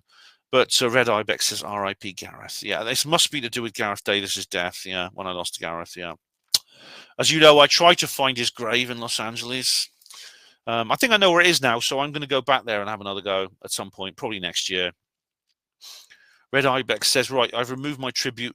Oh, right, this is where I removed the tribute to Colin Snuggs at the request of his family. They actually asked me to remove it. You know, I'm thinking of re-uploading it actually. If I can still, I don't even know if I still got it actually. It may be on some portable drive somewhere. I don't know if I've backed it up. But Red Ibex says, did this go up on BitChute? Yes, it did. It did. But I removed it from there as well. I'm actually not so sure really if I'm not sure if that was the right thing. I think it was so close to when he died. I mean, I probably did it too soon. Maybe it was just like a week after he died. And you can't really argue with people when it's that close. Okay, we got now, what was it? 122, reply to comments 122, and it's David Smith, who says here, from an article entitled The Deadly Truth About a World Built for Men. Men are more likely than women to be involved in a car crash. Yeah, because we're more likely to drive dangerously, and that's right. Which means they dominate the number of those seriously injured in them. But when a woman is involved in a car crash, she's 47% more likely to be seriously injured and 71% more likely to be moderately injured, even when researchers control for the factors such as height, weight, seatbelt usage, and crash intensity. She's also 17% more likely to die, and it's all to do with how the car is designed and for whom. Isn't it? Is it maybe so? Is this also controlling for things such as the fact that women tend to be smaller and more lightly built than men? I'm just curious because I mean I want cars to be safer for both sexes. So if we ignore that fact, then maybe this is what this is why you have these disparities, which I want to eliminate as anyone else. And he says here, women tend to sit further forward when driving. This is because they are on average shorter. Our legs need to be closer to reach the pedals. And we need to sit more upright to see clearly over the dashboard. This is not, however, the standard seating position the researchers have noted. Women are out of position drivers, and our willful deviation from the norm means we're at greater risk from internal injury on frontal collisions. Right, I've noticed that actually women do that when they're driving. Yeah, I've noticed that. Again, it's not a good thing. If we can prevent it, great. Crash test dummies were first introduced in the 1950s. No, they right, not the the early 1950s for the Roswell aliens. Yeah, so that's another subject. And for decades, they were based around the 50th percentile male, and the most commonly used dummy is 1.77 meters tall and weighs 76 kilograms, significantly taller and heavier than the average woman. The dummy also has male muscle mass proportions and a male spinal column. In the early 1980s, researchers based at Michigan University argued for the inclusion of a 50th percentile female in regulatory tests, but this advice was ignored by manufacturers and regulators. Sexists! It wasn't until 2011 that the US started using a female crash test dummy, although, as we'll see, just how female these dummies are questionable. In 2018, Astrid Linder, Research Director of Traffic Safety at the Swedish National Board and Road and Traffic Research Institute, presented a paper on the road safety of 5 continents conference in South Korea, in which she ran through the EU regulatory crash test requirements. And in no test is an anthropometrically correct female crash test dummy required. All right. Okay, well, that's a good point then. Okay, that's wrong if that's the case. This is just a single example of how feminism is making things better for women. And correct me if I'm wrong, but I believe you have a daughter. Surely you want these changes, Ben. If you do, welcome to feminism. Feminism isn't about forcing 50% of everyone, everywhere, to suddenly be women or some other straw man position so right-wing talking figures have pushed for in order to snag outraged voters and donations for a cause. Are there radical feminists? Sure. They are a minority, though. It's like putting you in the same bucket as a flat earther who also believes in many of the same conspiracies as you, which I'm sure you wouldn't agree with. All right. Well, some people do that to me, actually, David. They do put me in the flat earther. I'm actually been told, even by the way, Jarrah White actually said this. Because he and I disagreed over an issue, and he said, "Oh, this is what the flat Earth bullshitters talk about." And I said, "Well, I'm not a flat earther, Jarrah," and he had to concede the point.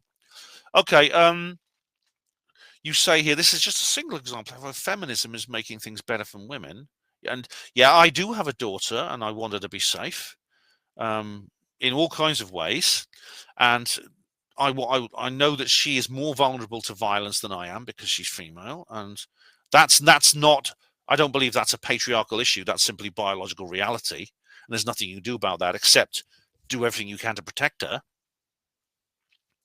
And you see, so yes, I do want those. All right, yeah, believe it or not, I would like to see those changes, and I think Astrid Linda actually makes a good point. She makes a good point, as do the other people who say that these female dummies should also be used. I do, but you see, I wouldn't. That's not actually feminism. That's not feminism. Feminism is something else, and I've done entire videos about this, such as Women in Ufology, which explains exactly what real feminism is. And then you say this. You say something very interesting here. Firstly, you talk about how this is a straw man position, so right-wing talking figures pushed outrage donations for the cause. Yeah, there are grifters on the left and right of politics who will sometimes misrepresent and indeed exaggerate and sensationalize issues for the purposes of making money. And I call them out. I've called out Tommy Robinson. If you saw my Old Tech exclusive about when I went to London on the March for Britain, and you say, are they radical feminists? Sure, but they're a minority. Actually, the radical feminists, those who speak openly about putting all white men in concentration camps, etc., they are a minority, the ones who speak openly about that. However, you'll find that the moderate feminists, the ones who think we should have better crash test dummies, they will not denounce their extreme elements.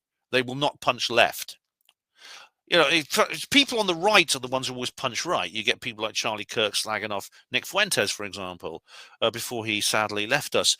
And that's Charlie left us, yeah. And there's many other examples of that. Nigel Farage is constantly saying, I'm not a racist, and these people over here are terrible racists and things like that. When all they are is they're kind of making many of the same points that Farage used to make like years ago, and things like that, and things like that. So the right are always denouncing anyone to the right of them. They're constantly punching right. They're constantly denouncing their own extreme elements. The right-wing figures are constantly saying how wonderfully centrist and liberal they are.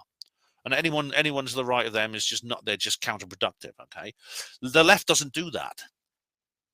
And moderate feminists they'll say things like, well, I just want to see better facilities for women. I want crash test dummies to spare women injuries and death in road accidents. But I don't think all white men should be in concentration camps. I don't agree with those people, but they will sometimes donate to that. They'll sometimes donate to those organizations. They'll provide succor. They'll provide relief to them. They'll provide legal advice and things like that to those radicals that they say they don't agree with. So in conclusion, yes, everything you've said here about this crash test dummy issue and women's safety in road accidents and car design is absolutely correct, and I'm 100% behind addressing it. But then you try and say, well, this is feminism, Ben, and it's something good. You see, feminism is good. Well, no, because you've misdefined feminism from the start. Interesting comment though, David. Thank you very much. How am I doing for time? Yeah. Oh, 41 minutes. I'm gonna have to break off at some point because I've got to do an interview, but I'm able to finish this before then. Reply to comments 15. Paul Wills said, Ben, rest in peace, Mr. Eric von Daniken, chariots of the gods. Yeah, definitely. He's finally left us at the age of 90. If you watch my video, A Streetcar Named Stargate, it's really, I'm very proud of that video. It's very good. It's my reportage of my trip to Blackpool to the Chariots of the Gods conference, which is where I actually met him briefly. Yeah. Paul Will said on reply to comments 15, they finally removed the sport model ban. Yes, they have. In fact, you wouldn't even know it was there. I've shown you, haven't I? It's a big patch of earth now where they were doing the excavation and crash retrieval. Paul Will said on Oxford Graffiti 15, I love your Bigfoot Sierra Sounds voices. Oh, well, as you know, Paul, I've done a video all about, I've done like the rest of the read party for Ron Moorhead's book. Yeah, definitely. Same video, Paul Wills. My God, please, HPANWO viewers, support British pubs. Yay. Definitely. Paul Wills says on the same video, I can't stand David Attenborough, Ben. It's the same as your dislike for Cox. I mean, to be honest, I don't dislike him as much as I dislike Cox, but I'm not a fan of Attenborough. I think he means well, but I mean, he's fallen down into this one. He's fallen down into this population reduction thing, which is extremely sinister. Yeah. Virginia 30 live stream part 2. Martin Pratt. Evening, Ben. How you doing, Martin? Secret Spaces. We've got someone called Cooley. Is that like a Welsh word? CWLI. I have keys on a ring on a piece of string that I wear around my neck. Do you? Oh God, that's relevant to something in this video. What was it? I can't bloody remember what it was. But anyway, thanks for the comment, Cooley. Hope you enjoyed the video. Virginia 30 live stream part 1. Right, this was originally a live stream which I had to re-upload because it's a little embarrassing moment. But Wayne Model Builder says, okay, I'm finally going to ask you something. What the hell is dragon juice? My curiosity got the better of me, Ben. All right. Dragon juice is basically various substances that I drink. This happens to be vitamin C supplement, but there's like cordial, orange and lemon cordial and things like that. It's just what I drink instead of water to make it. It's just stuff you add to water to make water more interesting. But thank you very much. Thanks for watching the video. Right, Oxford Graffiti 15. Sohn PBC says back again. Oh, hi Sohn, how are you? Glad you're back. Virginia 30 live stream part 1. And we have Steve Mumbling, who says here, the Frauds and Freaks Roadshow. Fox would have asked these clowns to swear on a Bible. Why do you think there's not a Bible in sight? Why do you think they waited 30 years to tell their science fiction stories? Nothing to do with Fox offering a £200,000 reward. FFS lol. All right, Steve. Fox is not Bart Sabral. Maybe he doesn't believe in Bibles. I don't know. It's kind of like a swearing on the Bible is a little bit, I don't know. It's not really James Fox's style. Now, you think that they've waited all these years because Fox is now offering them 200K. All right.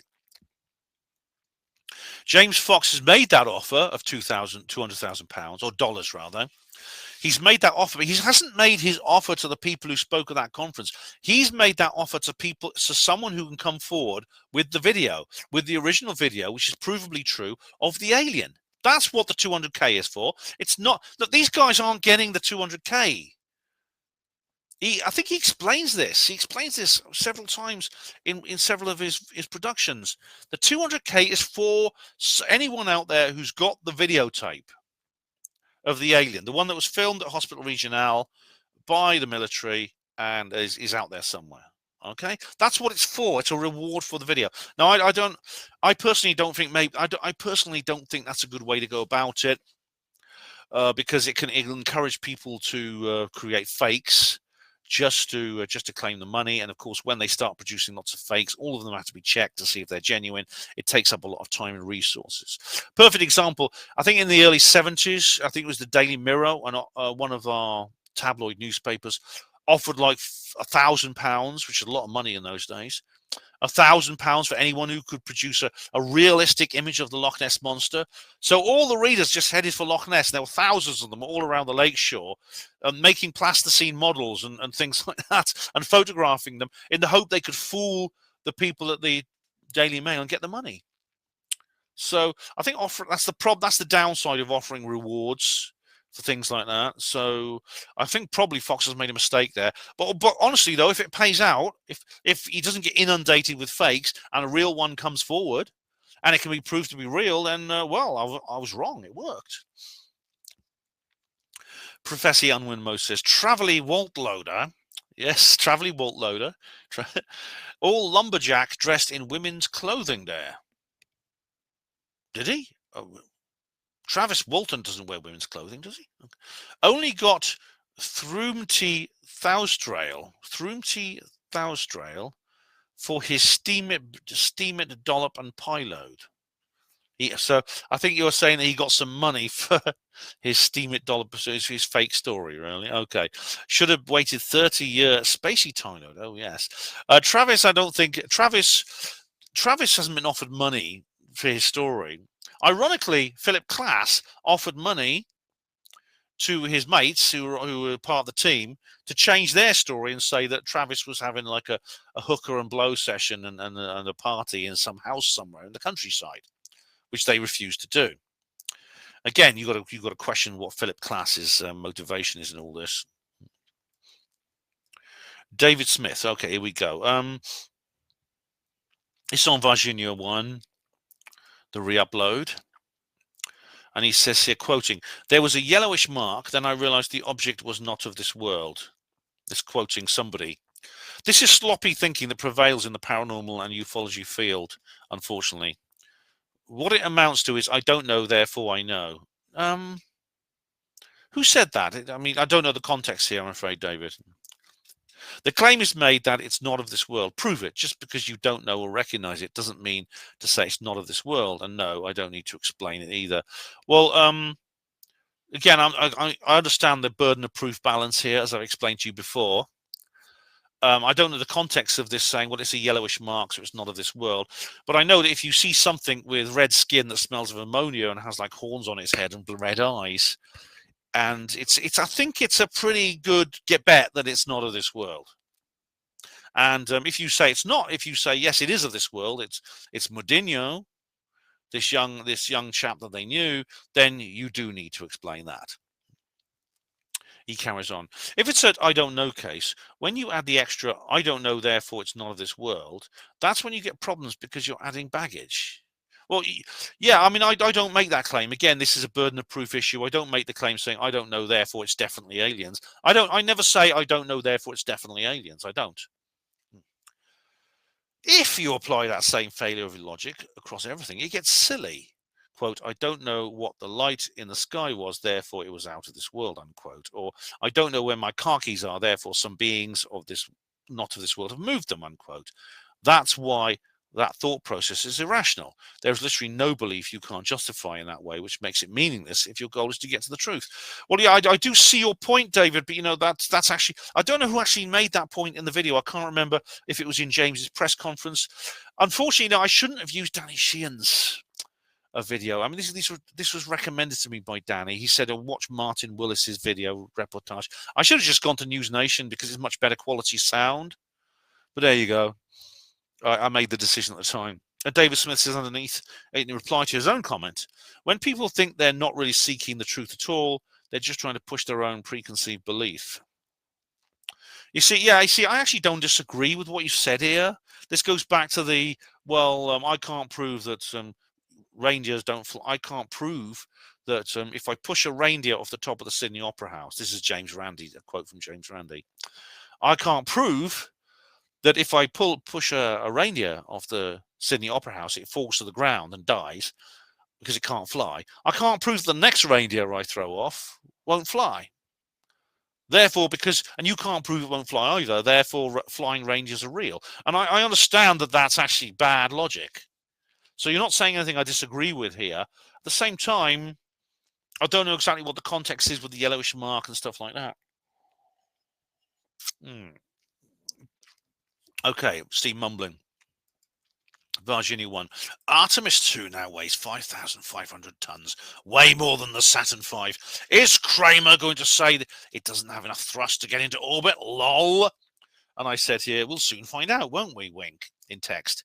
Steve said, prepare your team to be a bigger laughing stock than you already are. And he says as well, Artemis 1 was a similar weight and had no trouble getting off the ground and flying around the moon. And I said here in text, I never said rockets could not take off and fly into space. I'm not a flat earther. Unfortunately, you might have to clamp down on the gloating for a few days because of the big day of the launch itself. I will be away speaking at an event in Essex. Yeah, the big day was going to be this Friday, which I will be away speaking at the Essex UFO and Paranormal Group. There will be a video of that, by the way. But please do go along. Please do get to it if you can. Now we found out, unfortunately, it's not going to take off that day. We found out, actually, they were going to move the launch to Sunday, and now they're saying it's next month. Yeah. Steve says, Kramer and the rest of you know nothing. Space exploration experts said the Saturn V engines couldn't produce enough thrust to get into orbit, didn't they? All right, I mean, I didn't say that. I do question whether it could get to the moon, but orbit, no problem. They launched Skylab with it, you know. And Professor Emlyn-Jones says to me, oh, folly, folly, how many spacey tie loads all drag it, this spruikage and clapperly trappers?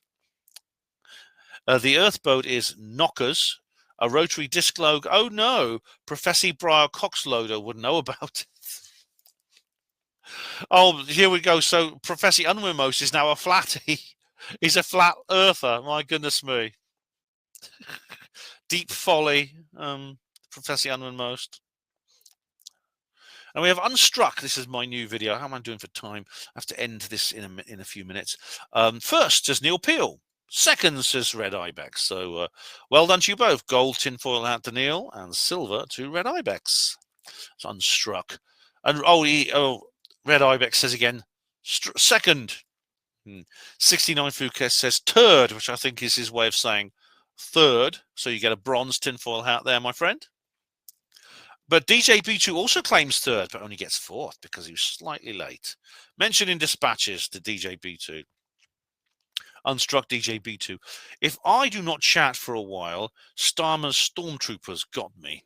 All right, DJ. Well, I hope they don't, but, you know, stormtroopers, says Fettler John. Yes. Well, you know something, DJ? I think he's out to get us all. DJ says, Klaus did not like my jokes.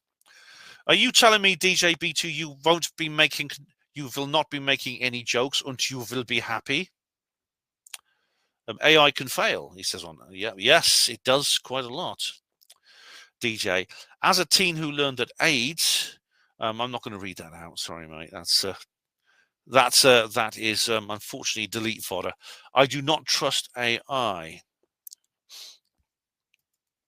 Over the Moon says on, should we welcome our AI overlords? All right, it's an old video, but one I'm very fond of. And says here, driving is widely considered by neuroscientists and psychologists to be one of the most cognitively demanding tasks the average human performs in their daily life. However, as predicted, Tesla AI is now doing it 9 times better than a human. The AI premium, why insurers are slashing Tesla rates by 50%. All right. A seismic shift is occurring in the insurance landscape as the industry begins to price risk based on code rather than just a person behind the wheel. This is quite, you know, something I should say. I'm more likely to trust an insurance broker than a scientist, because if the scientist gets something wrong, what happens? They just give him a series on the BBC. But, you know, insurance brokers depend on getting things right, getting statistics right, getting chance and probability just right in order to earn a living. So, yeah, bookmakers, insurance brokers, absolutely, I trust gamblers, you know, people who play the stock market. I trust their judgment more than I do scientists. But anyway, carry on, David. Or is it David? Over the Moon, sorry. Yes, in a landmark move, insurers have begun offering a 50% discount on car insurance premiums when a Tesla is in full self-driving mode.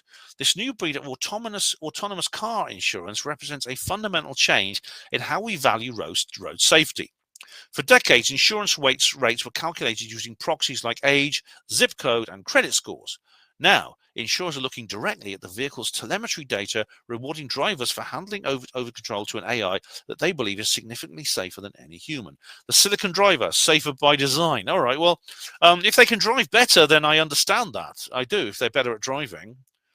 At the same time, I don't like the idea that they're keeping the telemetry data and things like that is being preserved and then handed over to insurance companies. I don't think insurance companies have a right to demand that.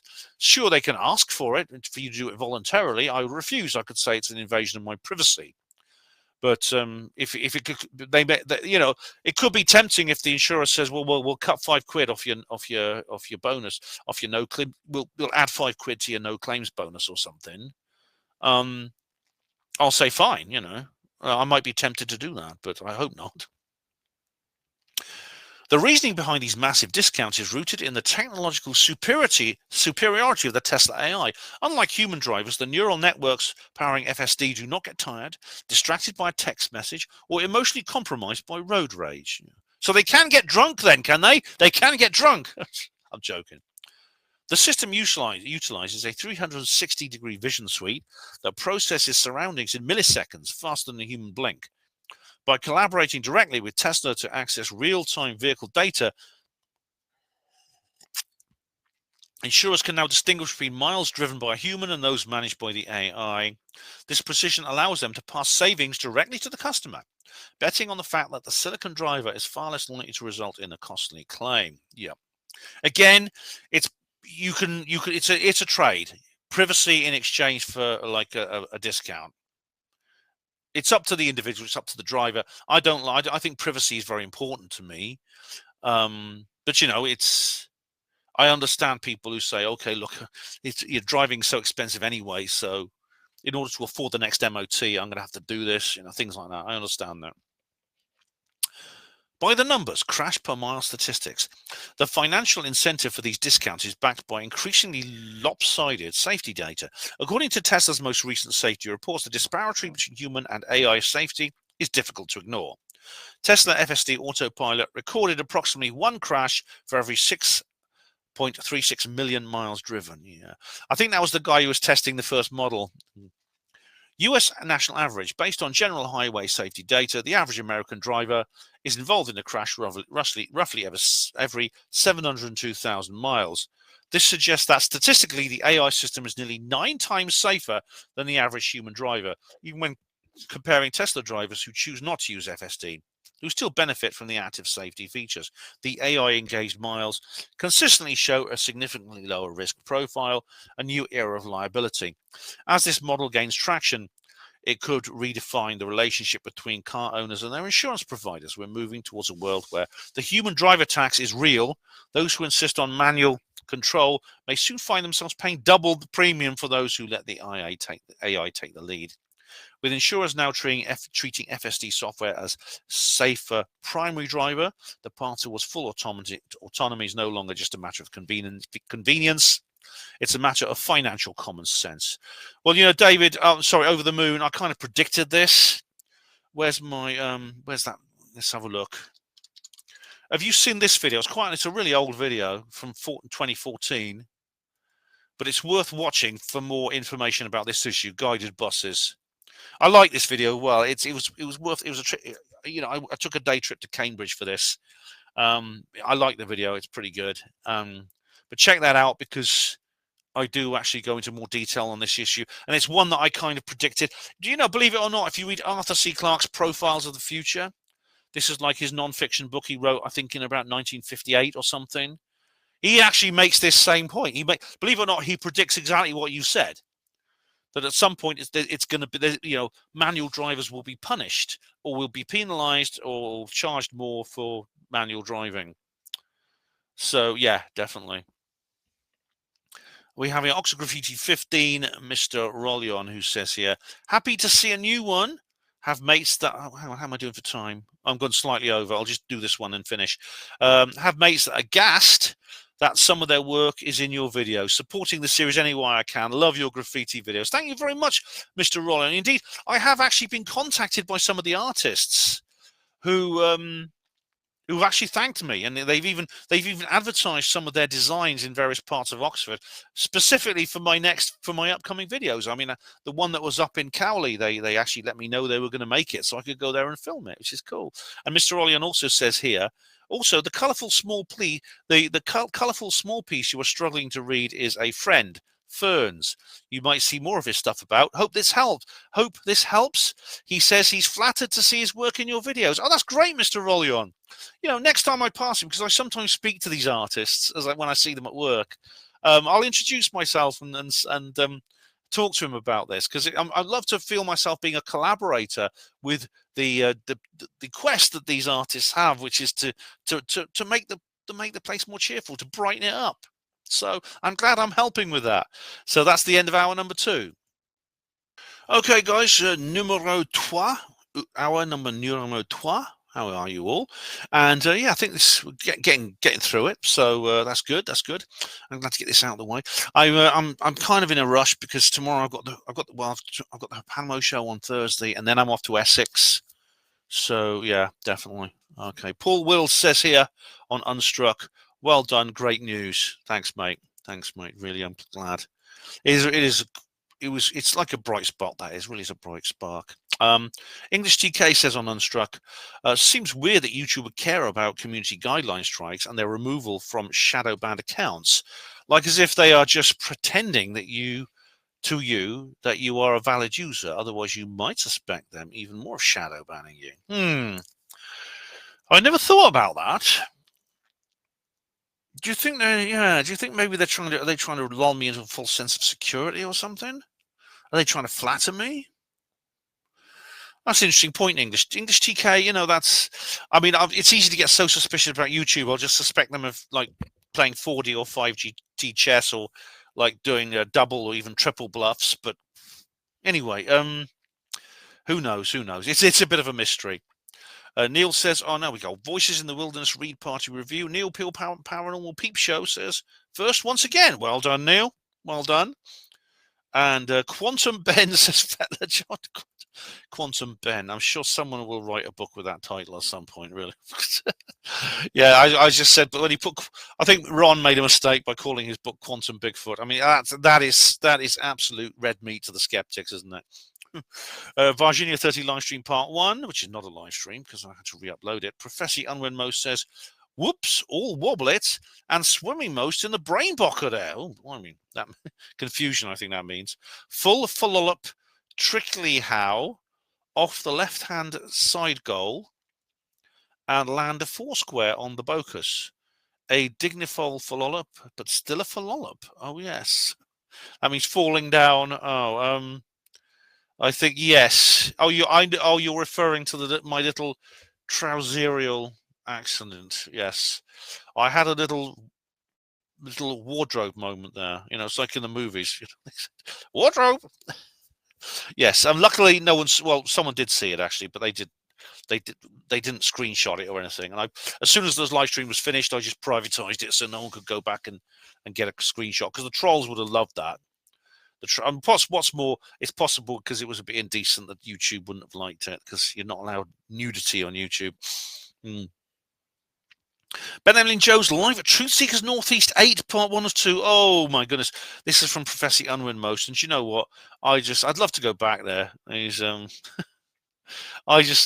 a lovely group, and I had a wonderful time there. Yeah. Just imagine, says Professor, the alien beals crossed the sky bowl to the earth boat, bringing PC Most, Heartstrails, all cozy warm, Kumbaya and all that. Some of them do, anyway. Then choose to follow-up Steply Plonk in Newcastle. The alien beals say, greetings, earthly brotherloads. Correcty most in the bondage of Willie Goodloader and mutual trust and appreciate there. Oh, yes. Builders of the Willie Good Mutual Trust. Oh yes, and before they finish their kindly greetage, Bush over the domage with a shovelload. I don't think they'll be back. Yes, indeed. After Uncle Joe, Robert Hall's uncle, actually did bush them over their head with the coal shovel, they haven't. I mean, I haven't heard of any aliens returning to that particular locale since their greeting when they first arrived in 1940, and that was a long time ago. So I don't think they're going to be back. But anyway, the UFO group, you know, the Truth Seekers Northeast group, they're always on the lookout for them, definitely. Right, Walt Disney's Underworld. This is a really old one. This is. I remember this one. Joshua says, interesting. Thanks, Joshua. It was. Oh, hang on. I've got to. I know what I've got to do. I've got to get this back on my clipboard. Well, thanks, Joshua. I'm glad you liked it. I sort of look at it and think to myself, it's a bit strange what I was saying, but these points are valid, I think.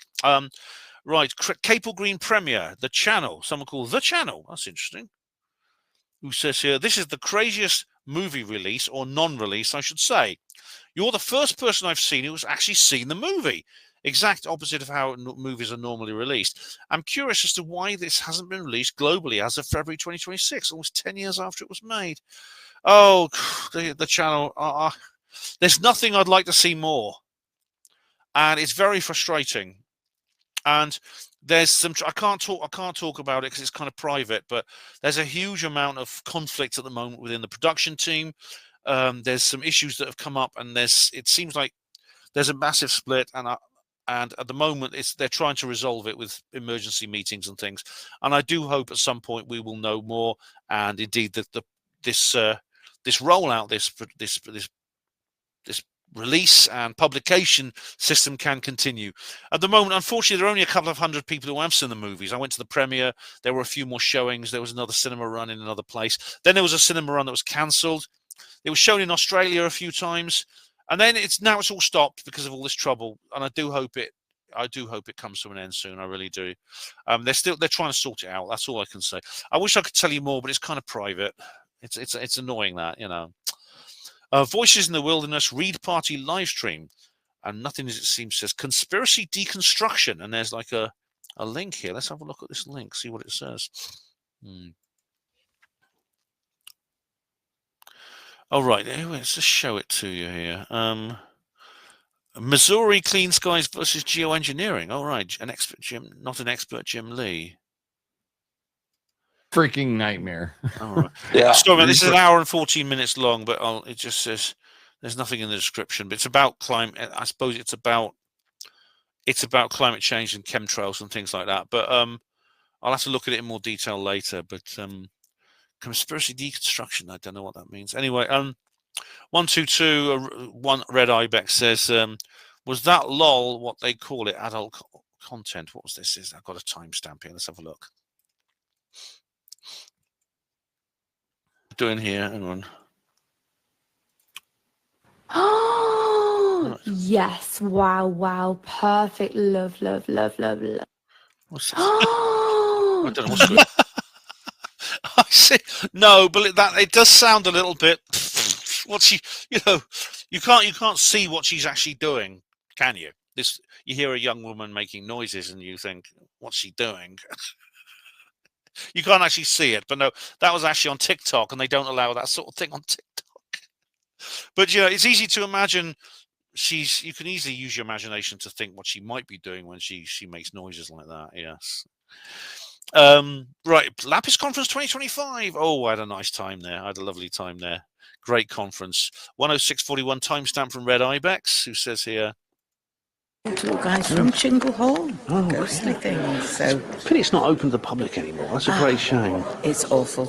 All right, that is that lady. I can't remember her name, but she was one of the speakers talking about Chingle Hall. Yeah, and he says here, would you campaign for the reopening of Chingle Hall for tour guides?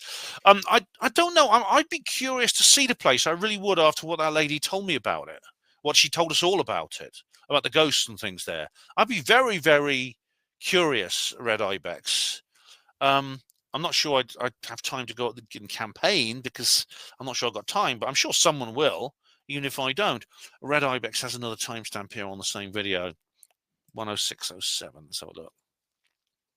Lots of history in there. It you was the know. queen of haunted houses. You know, since the modern ghost hunting, you know, since all these programs, people. And that she says, has modern ghost hunting become commercialized? Is it true what this lady says? Was Chingle Hall the original ghost house? I don't know about the last bit. She claims she calls it the queen of ghost houses, of haunted houses. Has modern ghost hunting become commercialized? Oh yeah. I mean, it's become a rather silly hobby for some people, and some of them are very unprofessional, and they do silly, and they turn up with like bottles of booze in someone's house. They turn up with like bottles of booze, and they have like drunken parties and things like that, and that's really, really bad. There is there should be a professional code of conduct. There's certainly, you can go on courses where you're taught how to do it properly, including, you know, ethics and behavior and things like that. Several TV shows have a lot to answer for, and there's so many of them, and most of them are not that good. I mean, as you know, from I've said several times, some of them will tell producers, look, we have to deliver results, and if you can't find real ones, we have to fake them. And, you know, Ross Hemsworth, to his credit, he got up and walked out when someone suggests that. Yeah, definitely. So yeah, it's become a bit silly thanks to several programs that are not, you know, who are dubious in their quality, obviously. Red Ibex says here, now I don't have to click the timestamp, but there's been 4 Lapis members that have died since the last conference 2 years ago. Yeah, that's very sad. I didn't know these people they mentioned. I didn't know then who they were, but it's as you know, there seemed to be like a mass departure at the moment. As you know, I've just lost another friend, Marcus Allen, and there's many others. Maybe it's a part getting older. I don't know, that the people around you tend to be of a similar age, and then they fall off the perch like we all do. As one day, obviously, it's going to be my turn, and people will say, "Oh, we've lost Ben. That's sad." But you know, there's some younger people who've gone too. Kev Baker was 45. Gareth Davis was 53. It feels like the elves leaving Middle Earth. I don't want to. I won't dwell on this if you don't mind, because it'll make me very melancholy. I want to finish this particular video, but then there's another. I don't need to click the timestamp because Red Ibex, just because I know what this was about. Is Twin Peaks your favorite? Right, Twin Peaks is very good. I've got the DVD here, or somewhere on there. There was actually it was actually a present from another blonde in Newbury. She gave it to me, which is really nice of her. She's watched it many times. It's excellent. Twin Peaks, David Lynch's series. It's superb. It combines so many different elements. Classic American soap operas, comedy, supernatural, paranormal ghost stories, things like that. Surrealism, intrigue, detective stories, murder mysteries. It combines all these things into a single series. And it's excellent. It's absolutely superb. Right. Now we have, I'm going to click this timestamp because we have it from Red Ibex, who says here, here we go. Typical greedy behavior from prospectors, probably hoping to turn a buck from a stuffed Bigfoot. There's various photos of Bigfoot. Like there's the earliest Bigfoot photos from 1894, where some prospectors in British Columbia, Canada, shot one. All right, yeah. Maybe, yeah. I mean, I would never ever. I would condemn anyone who wants to shoot these creatures. But you know, people will fake. Yeah, there is a grift. That the paranormal grift is not a new thing, and I know it exists. I know it exists. I've never pretended there's no such thing. There are dishonest people get into this business for dishonest reasons. I mean, it goes back several centuries to. I mean, I've discussed this before. The fake perpetual motion machines. You know, like the Eternal Wheel, which has a secret clockwork motor inside it, things like that. Yeah. But I mean, of course, the skeptics will use these, and they'll dwell on them, and they'll sensationalize these cases of fraud, and overplay them to make the point that everything we do is a fraud, which of course is not true. And I think you agree with me on that. Same video, Red Ibex. Yeah, you've left some really good series of comments on here, Red, I must say. Is the Finding Bigfoot series available to download? Would you ever join calls for a reboot? Finding Bigfoot, I think, is around. It's around the place somewhere. It's floating around on various platforms. It's pretty good. It's a pretty good series. yeah, I think I'd like to see another series, definitely. I've just finished watching American Sasquatch by David Paulides, and I think, yeah, I'd like to see a reboot. I would like to see a reboot of. I would like to see a reboot of Finding Bigfoot, taking that information into account. Okay, 25 Summers here has left a long comment here. It's interesting. I think you wrote to me. Did you send me an email? I think you might have done. Hello, Ben. I made some comments on the live about an experience I had in November 2025 while cycling during the middle of the night. Oh, I remember now. Yeah, I remember now. Yeah, you did. I asked you for more details. I was limited to how many letters can be used in the live chat, so it may come across as vague, so I thought I would post a more detailed account of what happened here, so others can read it and also maybe comment on their thoughts, no matter what they are. I'm a keen late night or early morning cyclist. I search Google Maps and design remote routes. I generally enjoy cycling at night. I just love the night. And there are no people walking dogs or horseback riding, and you see more interesting wildlife, foxes, deer, badgers, and owls. And I have never seen a human for the 9 months I've been cycling this particular route at night. All right. It must be a remote, as you say, a remote area, 25 Summers.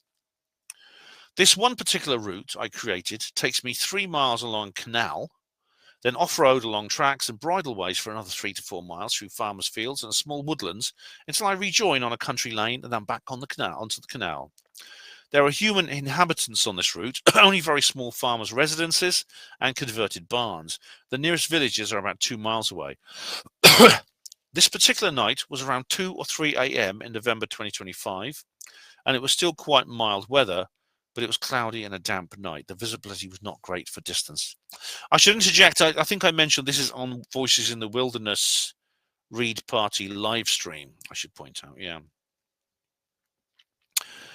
I was about 2 miles into the track that goes through the small wooded area for about half a mile when I heard a very loud, weird noise on my right that made me stop. I stopped and I heard it again, but closer and louder, which is unusual because UK wildlife doesn't get closer. It will always run away. I could hear branches snapping through the trees. The track is overgrown and narrow, surrounded by trees and bramble and overgrown bushes. You can see the horse tracks dented into the narrow, muddy track. I got off my bike and took the torch off to see if I could see through the trees and bushes, but saw nothing. I had an intense feeling I was being watched. God, this is scary stuff. This is a bit scary. Here's 25 Summers. I then heard rustling sounds, and the things started landing in the hedgerows next to me. Things started landing, as if things were being thrown at me, but I could see nothing. I could then hear it again. It was now much closer, and it sounded like a very deep tone, like a very deep owl sound. It was very loud and scary. At that point, I decided just to leave. I didn't think too much about it. I just peed, then continued the route and thought about it for half an hour or so. Then it went back to the back of my mind. The next day, I told my daughter what had happened, but she just said it was probably a deer or something. I know what a deer sounds like when they make noises or are rustling around in the wilderness. I know what all creatures of the night sound like, yeah. Also, deer generally don't come near people, definitely. As the weeks passed, cycling the route, I started to get an intense feeling of being watched, and suddenly there were snapped branches on trees that were high and out of reach of a human that looked like they would have taken a lot of strength to break, but they were just hanging there, snapped.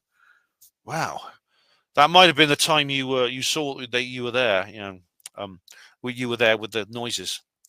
There had been no strong winds since the last time, so it was a bit strange. Also, there were large branches placed across the track in that area. I just thought it was unusual and didn't make sense. They are too big for dogs to carry and just dropped. Yeah. Sometimes Bigfoot will do that. They will leave. They will move. They'll sometimes create like little structures and things like that. Then one night recently, I had a recommendation for one of your videos, Bigfoot in Britain. So I started watching it. And when you get to the interview with Charmaine Fraser, everything she said felt like that had happened to me, except I didn't get to see it because of the darkness, thick bushes and trees. Yeah, Charmaine Fraser, Scottish lady. I met her actually in the Glasgow conference in 2016. She was up in Angus in Scotland as a young girl, and she was walking down a country lane. She saw Bigfoot. She saw Bigfoot there, and it's given her a lifelong interest in this.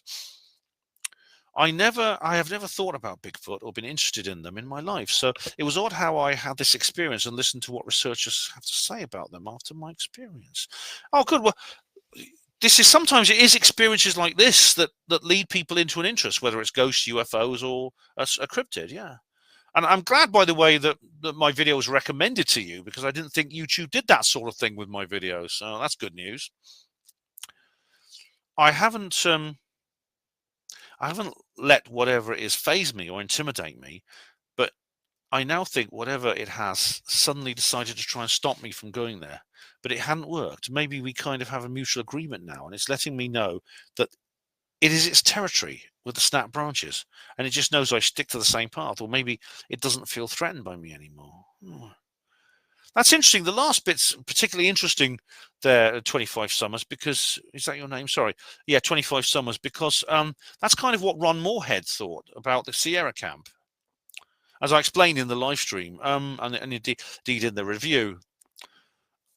This is, funny enough, very similar to what Nick Hayes experienced in Lye Valley. I don't know if you've seen that particular video. I'll just show it to you. Let me just go to share screen. I'll do that now so I know what I'm doing.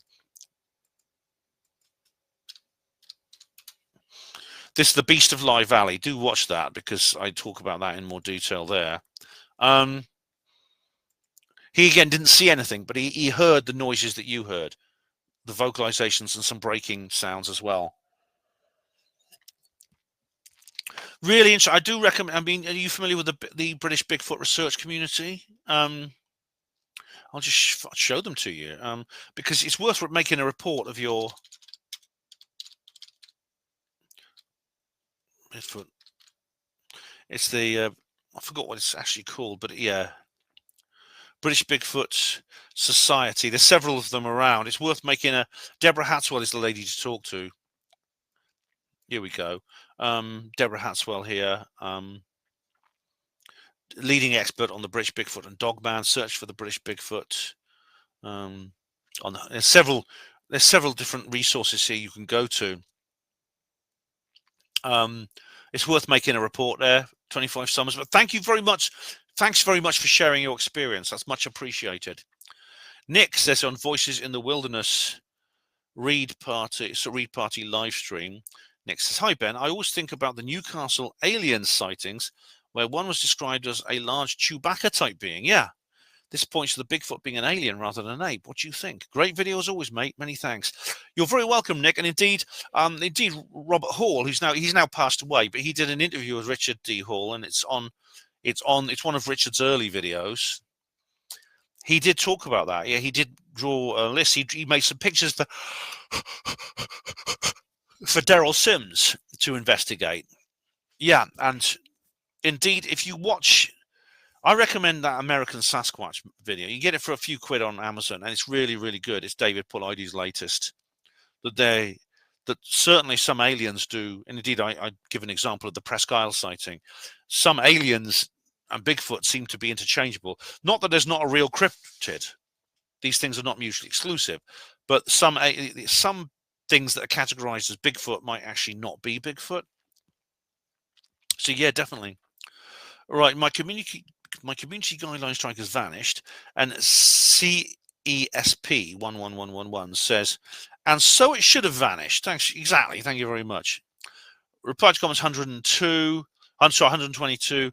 Professor Emlyn-Jones said, "So are you all running for the Alexei Councilload in the portly Benloader disclosing most partload party partridge?"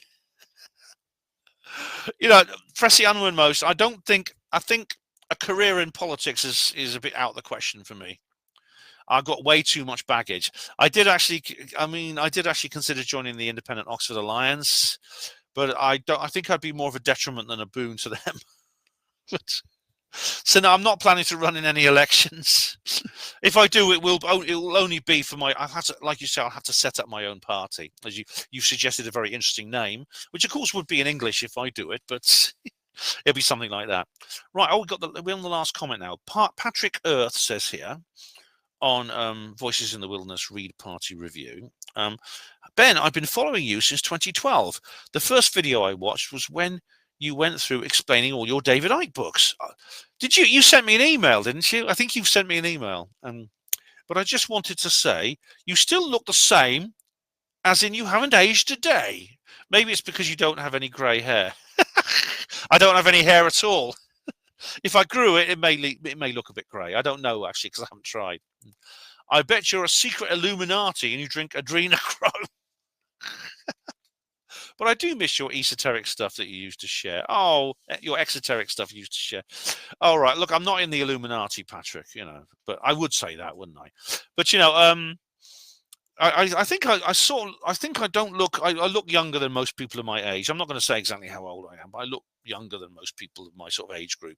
But I certainly am older. I mean, I feel it more than anything else, and especially like energy and walking. I go upstairs and I go, oh, that kind of thing, you know. But that's normal. I don't get blue. I don't get down in the dumps and get the aging blues at all. It's just a normal part of being alive, and it's natural, so I don't care. Right, that's YouTube done with. Now we'll go to TikTok. We'll go to TikTok. Now, there's only one. Oh, I've only got one message. There's no comments. It just says here, this is 5 days ago. People must be 13 or older to use TikTok. We enforce our minimum age requirements using a combination of technology and people. In the EEA, UK, I think that's meant to be European Union, UK and Switzerland, we are launching new technology to help us better detect people who may not be old enough to use our app. You can learn more by watching the videos below. All right. That's a bit worrying. I hope they're not going to go into this sort of like age recognition thing, because I won't have anything to do with that shit. I really won't. Good evening. Tensions have flared along several British water. Autoplay. There's always autoplay on TikTok. But that's literally. But who knows? I mean, they may try something like that. God knows. They haven't actually specified about what methods they're going to use to verify users' age. As soon as it's 13, how do you judge whether someone's 13 or not? I don't know. But anyway, parents, you know, these are things I think for parents to deal with, not the app. Parents should be enforcing these with their kids. That's all I've got on TikTok. No other notifications for TikTok. So now what I'll do is I'll just do one more thing. I'll just go to YouTube. I'll just check my notes actually as well. See if I'll just remember TikTok. That's all I've got in my notes. So what I'll do is I'll just go to my actual YouTube notifications to see what has actually appeared on the chat while I've been making this video. So we'll have a look, shall we? So let's have a look at what notifications I've got 6 notifications of things that have actually happened since then. Oh, Christina Gomez is back. Oh, good, she's better. She was ill for a while. She put up a notice saying she was ill. Let's have a look. Someone just liked one of my notices. Oh, hello Kitty just says thank you, Ben. All right, so I won't put a notification on that. I'll just give it a love heart and say you're welcome. Here we go. You're welcome. Here we go. You're welcome, Kitty. I hope that I'm sorry I can't give you a more straight, firm answer to exactly what's going on with Capel Green. Sorry, you do something different here. It was that was a different comment. Sorry, but I'm glad you enjoyed the video, and yeah, by all means, keep a camera on you just in case this big silver disc comes back. So that's it, guys. Well, anyway, thanks very much for every single one of your comments. You've been absolutely great, as always. It's obvious, but you know, no comments, no video. It's that simple. If you don't put the comments on, I don't get to make the video. So this is a combined joint effort between you and me. This project is actually dependent on you, so it's not just me doing all the work. So thank you very much, each and every one of you who left a comment. Thank you very much. Really, really good. Plenty more coming up. I'm going off to Essex, so I will be I'll be stocking up on dream topping and leg warmers before I go there, learning how to say "fucking hell" in the right accent at the right volume. I'll do my presentation for the UFO Paranormal Group in Essex. Do come along to that event on Friday if you can. Just Google them, Essex UFO and Paranormal Group. If not, there will be a video soon afterwards, and I've got plenty else coming up.